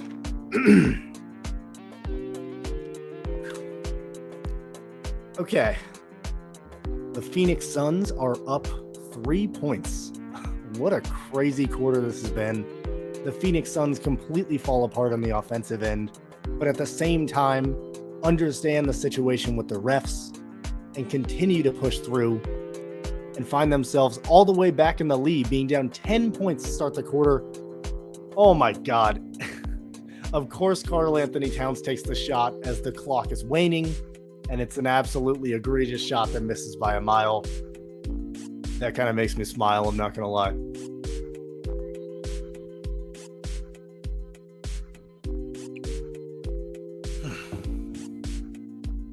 Seems like a lot of the bench unit is still in, actually the same lineup. So they're going to finish out the third quarter with a bench unit and Devin Booker, which to me is trying to make a message to the starters. You're not playing well enough. Devin Booker pulls up from almost the logo and he misses. Cameron Payne's wide open and he also misses. Phoenix seems to be getting a lot of rebounds out of nowhere. They find yet another open three-point shooter. And it appears an offensive foul has been called, potentially on Devin Booker on a push-off. I'm not quite sure what that could be, to be honest with you. Wow, interesting call here. Phoenix Suns fans cannot believe it. I'm kind of confused what just happened. Definitely on Devin Booker, considering his egregious reaction. Kyle Anderson has been in this game for 5 minutes too long. That's a travel and they don't call it. Naz Reid shoots a three. He's definitely lost his steam. He should not be shooting threes anymore. Cameron Payne is aggressive, and it pays off with a beautiful, beautiful left-handed layup. That was a fantastic basket. Kyle Anderson's wide open and somehow gets his shot blocked to go in. His shots have to get blocked to go in the basket. Can we talk about that? And Cameron Payne with a crazy basket yet again. Cameron Payne with back-to-back layups of spectacular fashion. Wow, this game's heating up. Phoenix 76, Minnesota 71. You know they're trying to get the ball to Karl Anthony Towns. It's just a matter of when. Karl Anthony Towns gets the ball. Shocker. Drives into the paint on 4 different people. Passes to a teammate that's not ready for the ball. They get a wide open transition and TJ Warren doesn't finish it, but Bismack Biyombo does. Wow, just like that, Phoenix 78, Minnesota 71. Bad shot selection by Karl Anthony Towns cost the Minnesota Timberwolves yet again. And he is still getting fed the ball from Minnesota as they seem lost. 3-point shot, and it's cash. Okay. Minnesota 74, Phoenix 78. What a weird game. Devin Booker's bringing the ball up as the point guard. Asks for a screen from Torrey Craig, doesn't really use it. Shoots another three and tries to draw the foul. And you guessed it, they give him the foul call. I'm not sure the defender gave him the ability to land, which would be Karl Anthony Towns, who's having an egregious 2-minute period. Let's see. But it's so clear. Oh my God, he had plenty of room to land. It's so clear in my eyes that Devin, the second he knows he's not making his shots, is just going to look for opportunities to get to the free throw line. And I respect it because at the end of the day, if that's what it takes to win and this is a must-win game, that's what you have to do. But it's super embarrassing because with oh my God, Kevin sulking again on the bench. Yeah, Kevin, you've had a bad game. Let's be honest. Well, at least Devin's figured out a way to completely finesse the game. So if you want to give him credit for that, so be it. I personally would not.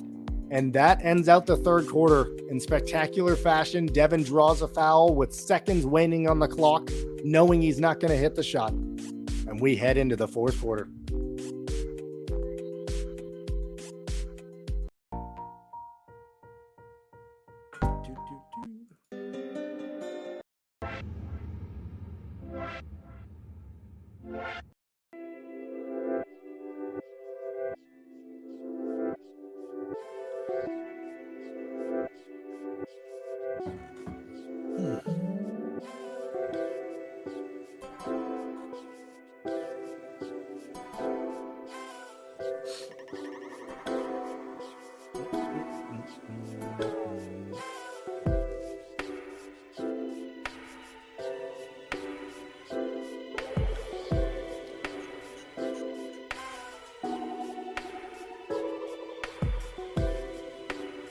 Wow. This has been an amazing experience to be able to broadcast this game and commentate over it. So far, my main takeaways are the Phoenix Suns have certainly identified the way to take advantage of this game. For sure, the Phoenix Suns have began to completely allow the refs to take over. And at some point, you can't blame them, because if they're not going to win this game cleanly, they have to make it kind of ugly. And when you're the home team, ugly is probably a good thing. Wow.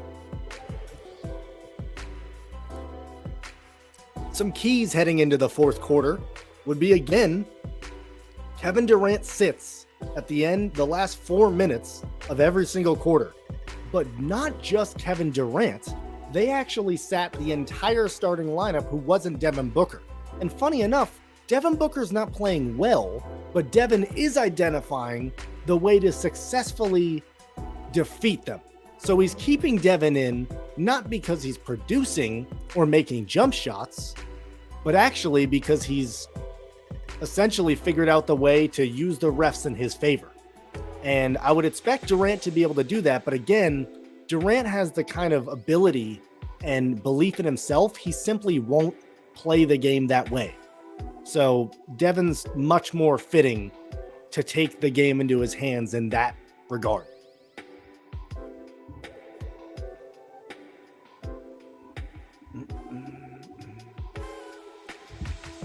Whew.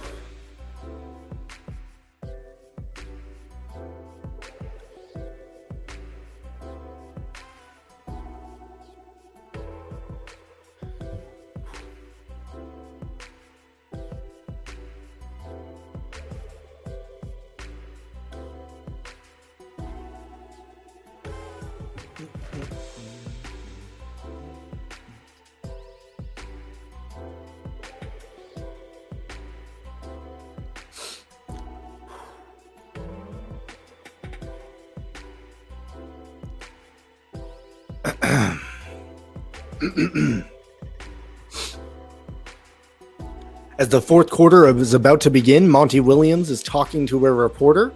Does not seem particularly happy with his team's performance. Let's see if the starters are back on the floor. The fourth quarter has begun. Okay, so we have the fourth quarter beginning, and it appears the starters are all back in, which makes sense. Devin Booker now has confidence and yet again cannot make an easy shot. Excuse me, that was actually Cameron Payne. He's made amazing layups back-to-back. I'm shocked he missed that. Naz Reid wants to take on the smaller Cameron Payne, but chooses not to. Anthony Edwards sees there's no big man in the paint and says, "Thank you very much." Hits an easy layup. He is so good at identifying when the advantage is for him. Kevin Durant still looking for a shot. Kyle Anderson remains in this game, and I cannot figure out why. Durant is the option, is the play here. He cannot hit a freaking shot. Wow. He misses yet another jumper. He must have only made one jumper in this entire game. Anthony Edwards pulls up, speaking of jumpers, and hits an absolutely crucial one. Minnesota down by 3, 78-81. Cameron Payne hits the wide open Durant, and he finally hits a jump shot because they left him wide open. If there's one thing you cannot do if you're the Timberwolves, is get lazy now. If there's a time to play good defense, if there's a time not to let Kevin Durant heat up, it's right now. Naz Reid with a contested layup. My goodness, he's having himself a day. He shouldn't be shooting threes anymore, but he still should be aggressive because he's really looked good. Durant's now feeling it after the wide open three. Bismack Biyombo, he doesn't want the screen. He wants the points. And no foul called. If that was Booker, the foul's called all day because he dramatizes it. Oh, Anthony Edwards, he's feeling it as well. Naz Reid wants the three. Anthony Edwards says, "Nah, man, you ain't getting it." Naz Reid with the amazing layup. Oh my goodness. Naz Reid, have yourself a day, young man. Woo! That was a nasty move. He wanted the three. Anthony said you shouldn't take it, and he agreed. Cameron Payne, Durant wants it again. Durant, mid-range, he gets blocked by Kyle Anderson. How embarrassing. Anthony Edwards in the fast break. You ain't stopping that man. There ain't no chance. We got a tie game, 84-84. Phoenix Suns, let's go, dude. Wow. Wow, this game is heating up. Kyle Anderson blocking Kevin Durant has to be something I never thought I'd say in my entire life. Maybe Kyle Anderson's in for the defense, but I still hate him. I can't lie. I can't.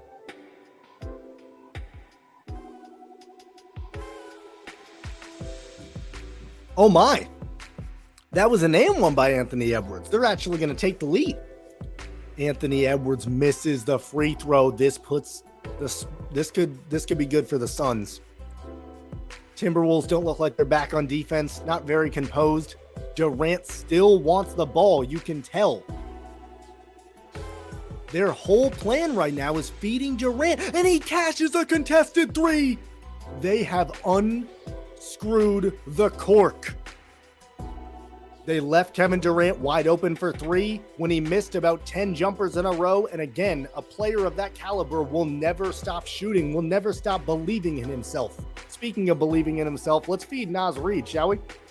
Oh my God, Kyle Anderson, you cease to amaze me, man. He takes a horrible right-handed contested layup, absolutely abysmal. Bismack Biyombo loses the ball in the middle of the floor. It's an absolute pandemonium. Kyle Anderson takes the ball up slowly, as he always does. Naz Reid with a head of steam. Oh my goodness, Naz Reid just injured himself and potentially broke his freaking wrist from trying to dunk through the moon.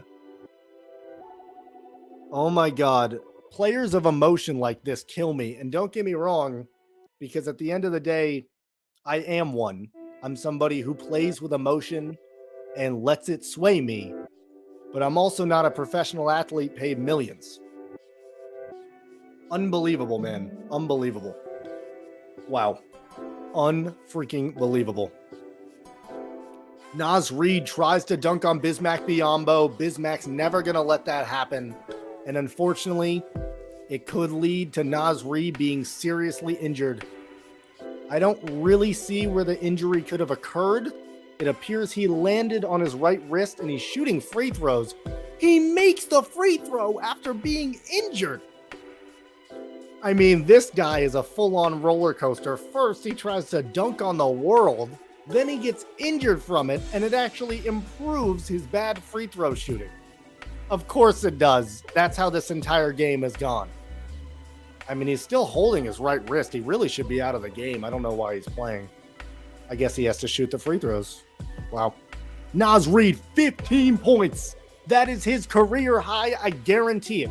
He might have had one other game where he offensively had output, but he hasn't had 2 games over 10 points in his entire life. Misses the second free throw. The Phoenix Suns are still up by 2 points, and this game's getting intense. Durant is now actively demanding for the ball. Chris Paul's back in, and he takes a mid-range right away with confidence. Chris Paul hits the mid-range. He's looking like money. 89-85 Phoenix. Anthony Edwards pulls up from 3. Oh, it barely rims out, but Anthony Edwards looks so confident. Let him have another one. Chris Paul, is he gonna continue his little run? No, he's gonna feed Durant. Durant wants it. Bad pass to DeAndre Ayton. Naz Reid. He can't do anything because he has an injured wrist. Anthony Edwards drives in. You can't stop that man for a layup. It's not possible. Anthony Edwards is having an absolutely electric performance. No other way to put it. Josh Okogie brings up the ball. You don't see this every day. And he drives all the way to the basket, and they call a foul. Oddly aggressive by Okogie. I like the move. It was just, I don't know. You have so many point guards on the court with Chris Paul and Durant and all the other ones. Weird to see Josh Okogie being the one to bring the ball up, but it does lead to a free throw, and he's a great free throw shooter, so not an issue. Again, if I'm Phoenix, I'd be really worried about Anthony Edwards. And also, where's Karl Anthony Towns? Because for a guy who shoots every single time he gets the ball, I haven't seen him in the fourth quarter, which is interesting. Their star player, and I think some of that has to do with coaching and their understanding that he's forcing so many shots and hurting their offensive output that if they want to compete, maybe he cannot be playing right now. Josh Okogie misses it, but almost gets his own rebound. Now that could have been a foul called right there. He has an open man on the floor. Oh, Mike Conley doesn't see the outlet pass that was right there for an easy layup. Calls for a Rudy Gobert screen. Wide open in the corner. He misses it. And nice boxing out by DeAndre Ayton for the rebound. Got to give him credit where credit's due. Chris Paul brings up the ball. I feel much more comfortable. Chris Paul shoots a three. Oh, man. So early in the shot clock, because you're taking the big man away from the ball as you're requesting for a screen, I don't think it makes sense as such a low percentage chance to make that. Yet again, we see, wow, the Timberwolves are starting to get aggressive. 89-90, Phoenix up by 1. Devin Booker is now the point guard, and again, requesting a screen from DeAndre Ayton. Devin Booker is the king of drawing fouls, and one Devin Booker. He must have drawn 15 fouls at this point. That was actually a foul, I believe, but nope. That was, I mean, that's Charmin soft. Maybe it's a foul, but it seems soft to me personally. Wow. Devin Booker has absolutely perfected the ability to get these refs to see the contact he is making. Instead of going into the contact, he's actually fading away and dramatically throwing his arms out, insinuating he wants the call. And the refs appear to be completely comfortable to give him said call. So I don't fully blame him for taking advantage. Wow. Whew, what a game. Down the stretch, this is going to be a really good one, you can tell.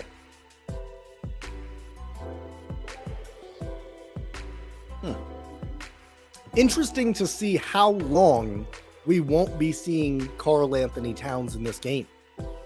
I mean, is this a message to Karl Anthony Towns? Are we going to see a different version of the way he's playing offense when he comes back in? I highly doubt it because he's very stubborn, but it is possible. It would very much help the Timberwolves if he would do so, but I do again. Honestly, I highly doubt it. So the big keys here are, besides Anthony Edwards, nobody is firing on all cylinders for the Timberwolves. And if there's one thing we know about Towns, when he does eventually get back into the game, he's going to chuck up 1,000 shots. It's what he does. Devin Booker seems to have the refs in his pocket, appears to be able to draw fouls really whenever he wants. Chris Paul continues to take threes, which is interesting. But this is a good one.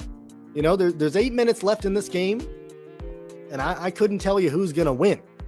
Based on how many fouls Devin has drawn just in this fourth quarter, I see the issue for the Timberwolves being a situation where they're in the bonus the last 5 minutes. The same problem I had to start the third quarter for DeAndre Ayton now appears to be the case for the Minnesota Timberwolves. Let's just see what happens, right?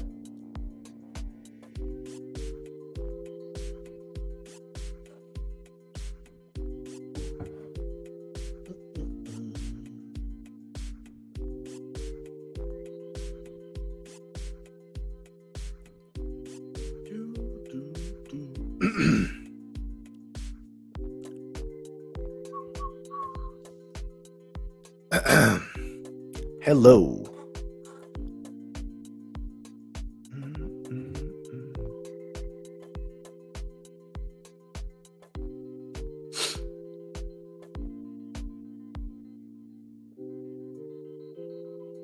All right. Starting to get back into the action. Seems like the commercials are finally over, which is always a relief because commercials are the worst. Devin Booker is going to convert his N1 for his non-foul that he again pulled off getting called. Phoenix 93, Timberwolves 89. This game needs to be close if you're the Timberwolves. They need to start taking smart shots and forcing the ball to Anthony Edwards, which is what it appears they're doing. Anthony Edwards is asking for screens. Kyle Anderson still in this game. I cannot believe how long he's been in this game. Conley driving to the basket, attempting to draw a foul, and in the middle of the air, recovers his rebound and manages to shoot the layup back in. That was an unbelievable layup by Mike Conley. Not someone I commonly look to honestly say good things about, but Chris Paul, a fantastic fadeaway midi. And again, somebody so capable of the mid-range shot, there's no reason for him to shoot threes because he's so efficient and amazing at shooting that midi. Karl Anthony Towns looks to sub back in at the first sign of a timeout or a foul. Oh man, Timberwolves just look lost right now in their possession. A horrible turnover. Devin Booker in space. He needs to hit a Kogi. He does not. Chris Paul open for three, takes it, and he misses it. It's a rebound, and it works out for the Phoenix Suns. And there's a timeout called by the Timberwolves. But again, you have a fast break. You have a 1-on-3. Why is Chris Paul taking the wide open three? I don't understand it. Somebody so willing to take the pass usually. I just don't understand the logic of wanting to take a shot that isn't statistically probable. It's very odd to me. This should be a quick timeout, mostly wanting to get Karl Anthony Towns back in the game. God, I can't wait to see him chuck up 155 shots. Should be fun.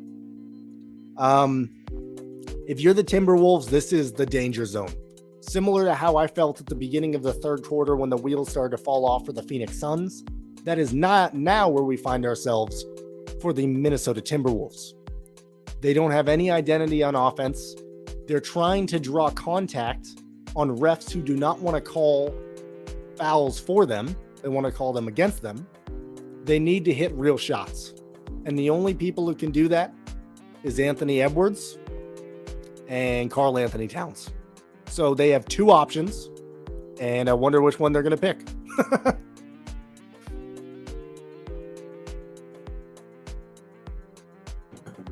But again, the key here is not to let this game get out of hand. You know for sure the Phoenix Suns will continue to get fouls called. They're going to be in the bonus shortly, and they're going to easily find themselves in a situation where they can coast through this game if you approach this incorrectly. This is the time to be very calculated. And with a team like the Timberwolves, the thing you always worry about is their ability to take things seriously and to be locked in mentally. So that doesn't feel very conducive to them surviving this situation. I could easily, and I mean easily, see the Phoenix Suns actually start to hit a few jumpers. Maybe Durant comes back in and hits a nice dagger and starts to make a little bit of a lead. This is dangerous territory for the Minnesota Timberwolves. I keep wanting to say Vikings for some reason. Whew. All right, let's see where this ends up going.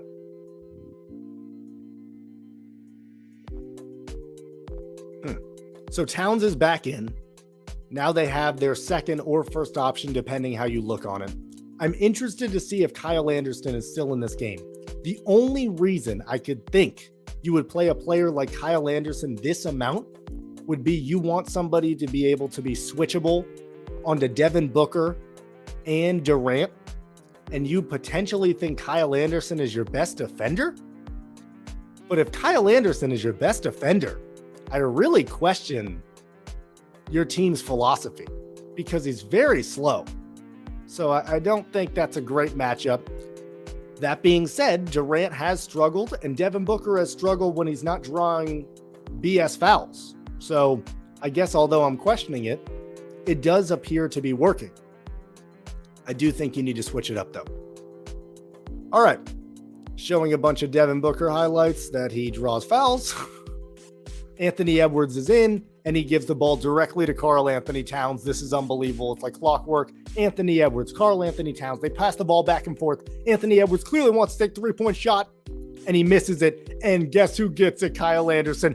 And Oh my God, Towns immediately takes a three, and now Conley takes a three. All three of them have missed.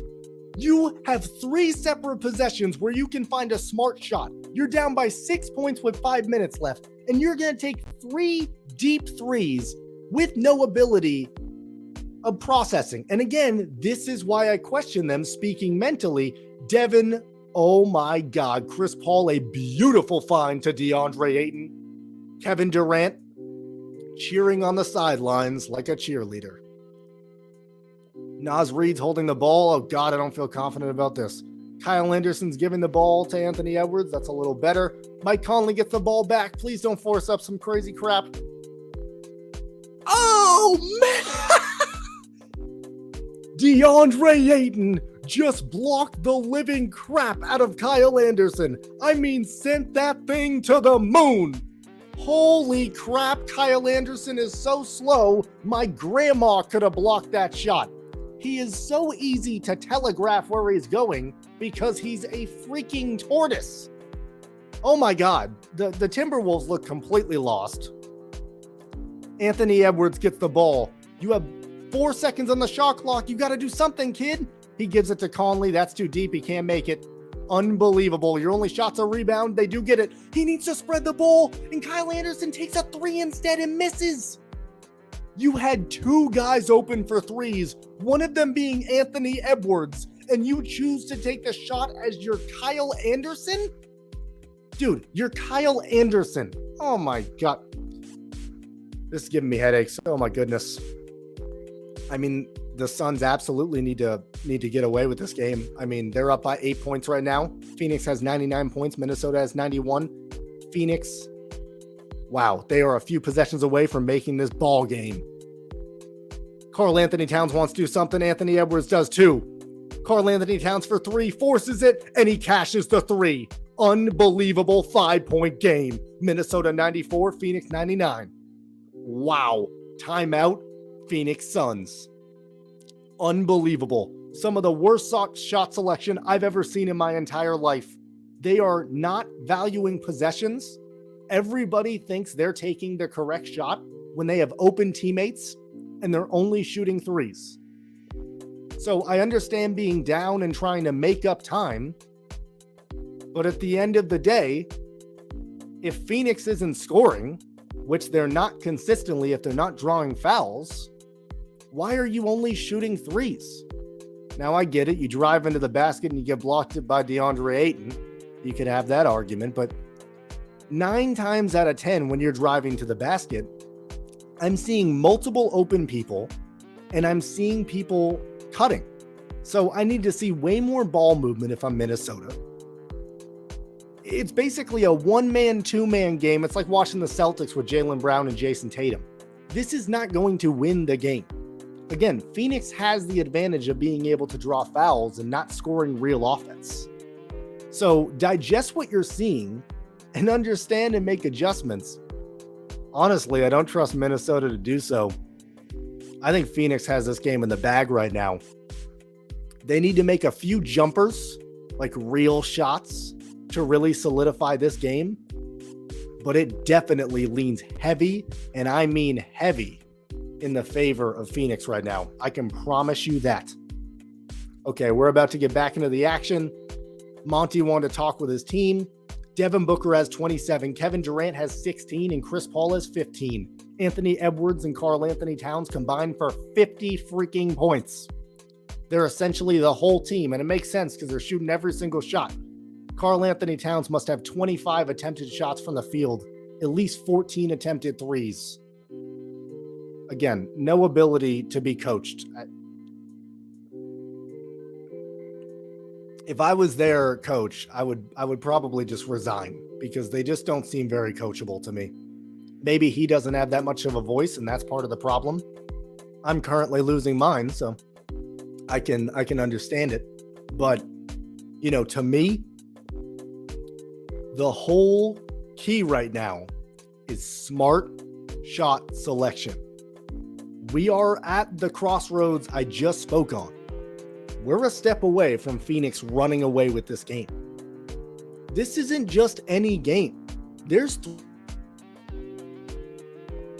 The Minnesota Timberwolves, you've put the entire season of effort to be in this position, to potentially jump up to the 4th seed. Make it happen. Kevin Durant, 5 of 15 from the field. I mean, that's embarrassing. There's no other way to put it. He never shoots this inefficiently. Unbelievable to watch. Wow. Okay, so we have Devin Booker taking up the ball. He's very far away from the ball, and it's just DeAndre Ayton always doing screens, but this time it worked. Oh my God. Devin Booker has drawn yet another foul. Let me repeat myself. Devin Booker has drawn his 17th foul. If I was the Minnesota Timberwolves coach, I think I'd just give up on life. No matter what you do on the offensive end, unless one of your players catches fire, what can you do?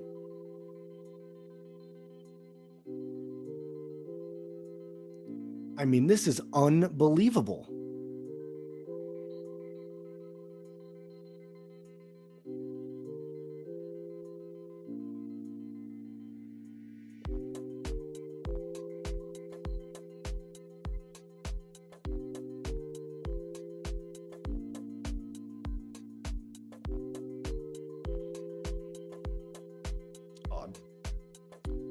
Okay.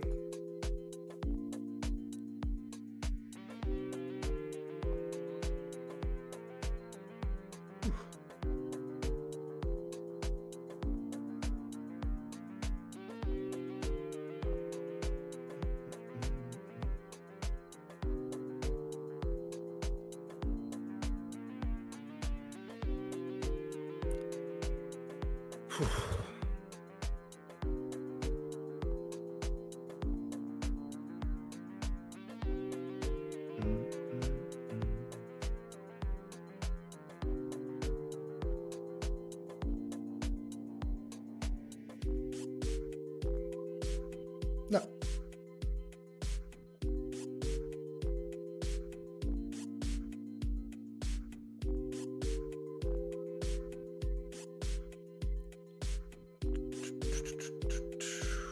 Back in timeout. I mean, this is unbelievable. If I was the Minnesota Timberwolves, I would completely give up. I'm not even kidding. Devin Booker. I mean, okay, he might not have been given the ability to have a landing spot, which is a big deal, but it's just like I can see through his BS, man. I can see he's just simply trying to draw the foul, and finally they call him on his BS, and it's a jump ball. A jump ball insinuates two people were holding the ball. I have no idea what just happened. Phoenix wins the ball like nothing ever happened. Durant takes the ball up, and now Chris Paul has the ball. They're calling a play, and you know it's going to involve DeAndre Ayton getting a block or getting a charge because it's all he does. Clearly trying to get Durant the ball in the corner, but can't figure out how to do so. Okogie's wide open from three, pulls up from mid-range aggressively and misses badly. Minnesota down by 5 points, 2 minutes and 30 seconds left in this game. Mike Conley has the ball. I do not feel confident. They could have called an offensive foul right there. Karl Anthony Towns open for three. I believe he stepped on the three-point line. Or the, no, they called an offensive foul before he received the ball.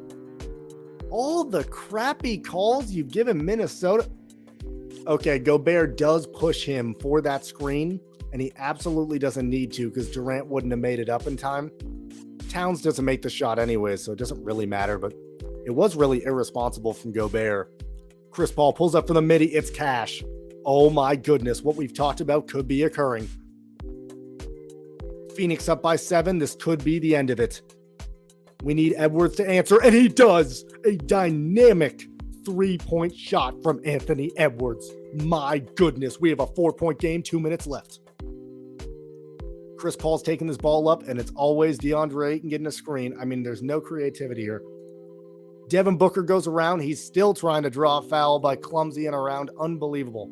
Another Ayton screen. It is unbelievably consistent. And Devin Booker can't make it. Okogie 2 rebounds in a matter of a second, and Chris Paul holds the ball. 8 seconds left. He's got to make a move. He does. A block. Kyle Anderson. Oh my goodness, he's driving all the way. The tortoise. Travel. Oh my God. Kyle Anderson, even when he does good, does bad.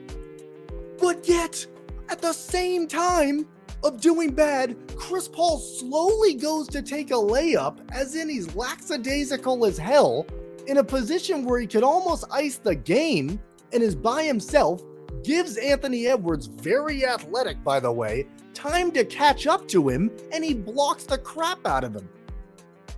I don't understand what Chris Paul was doing there. Oh man, I guess it's just old age and it just took him a minute to get the layup up, but you need to be snappier with that, because if you know Anthony Edwards is behind you, that's not going to cut it. Oh man, this is a sloppy ending, and you can see it written all over the Minnesota Timberwolves faces. They look scared, they look nervous, and they look out of sorts. This is not a team that screams, I'm going to win this game. That being said, it is basketball and anything can happen. 97 Minnesota, 101 Phoenix. A minute and 10 seconds left. This is why we watched the entire game. It all comes down to this.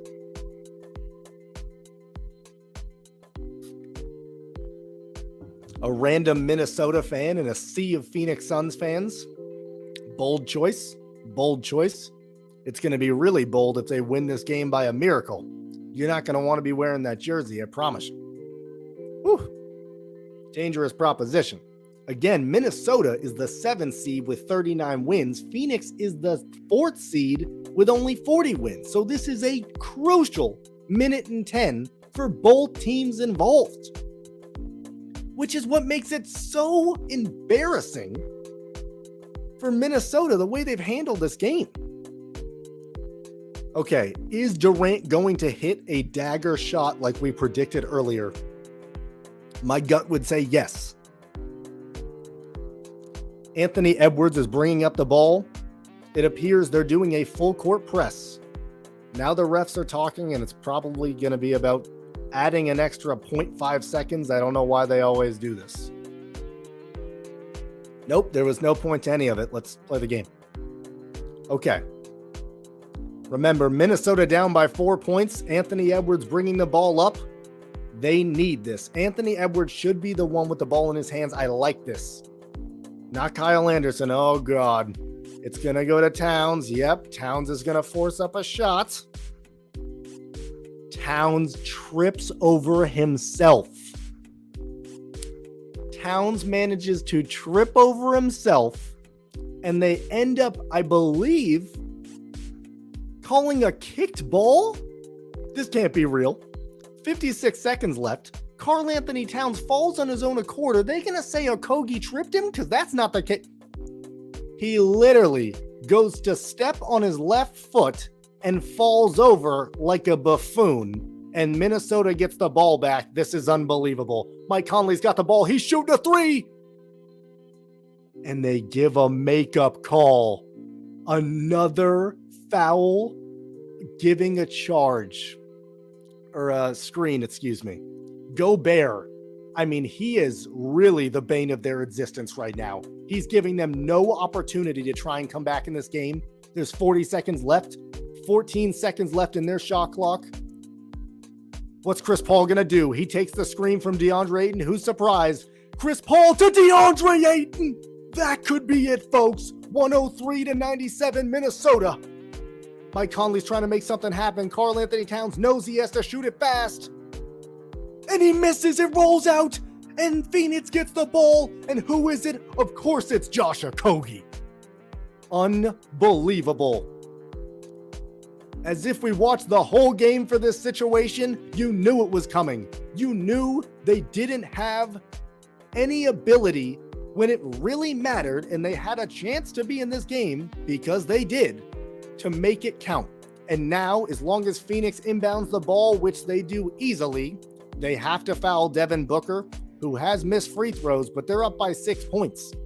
It is improbable if he makes one of these free throws that Phoenix won't win this game. And if you're Minnesota, you have done everything, and I mean everything, to deserve losing this game. You show why you're a bad organization. I don't know if it's coaching.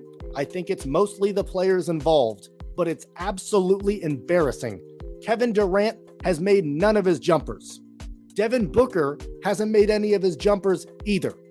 Chris Paul's shooting threes for no reason. This is not a game you should be losing without the chance to tie it at the end. The only way this happens is if Minnesota's. Oh my goodness. And this is why, regardless of how Anthony Edwards hits an insane three. God, I wish you would have taken it 2 seconds ago and not Mike Conley, dude. Again, they're just going to go to the free throw line. Now they'll be up by 7. This game is over, folks. And for Phoenix, this is a massive win. Battle tested. Durant did not play well in his home debut. They fought through it. It's an impressive feat for them. They're very fortunate the team they played has very little capacity to basically do anything down the stretch. I mean, you can always count on this team not to be there. It's actually unbelievable to fathom having Karl Anthony Towns and Anthony Edwards. There's any amount of talent this team could get. The Timberwolves could get an influx of a superstar player like a Jaylen Brown, and they'd still mess it up because it's about execution, it's about using your head, and it's about being selfless. And nobody has that mindset. And it all trickles down from your superstars. I love Anthony Edwards.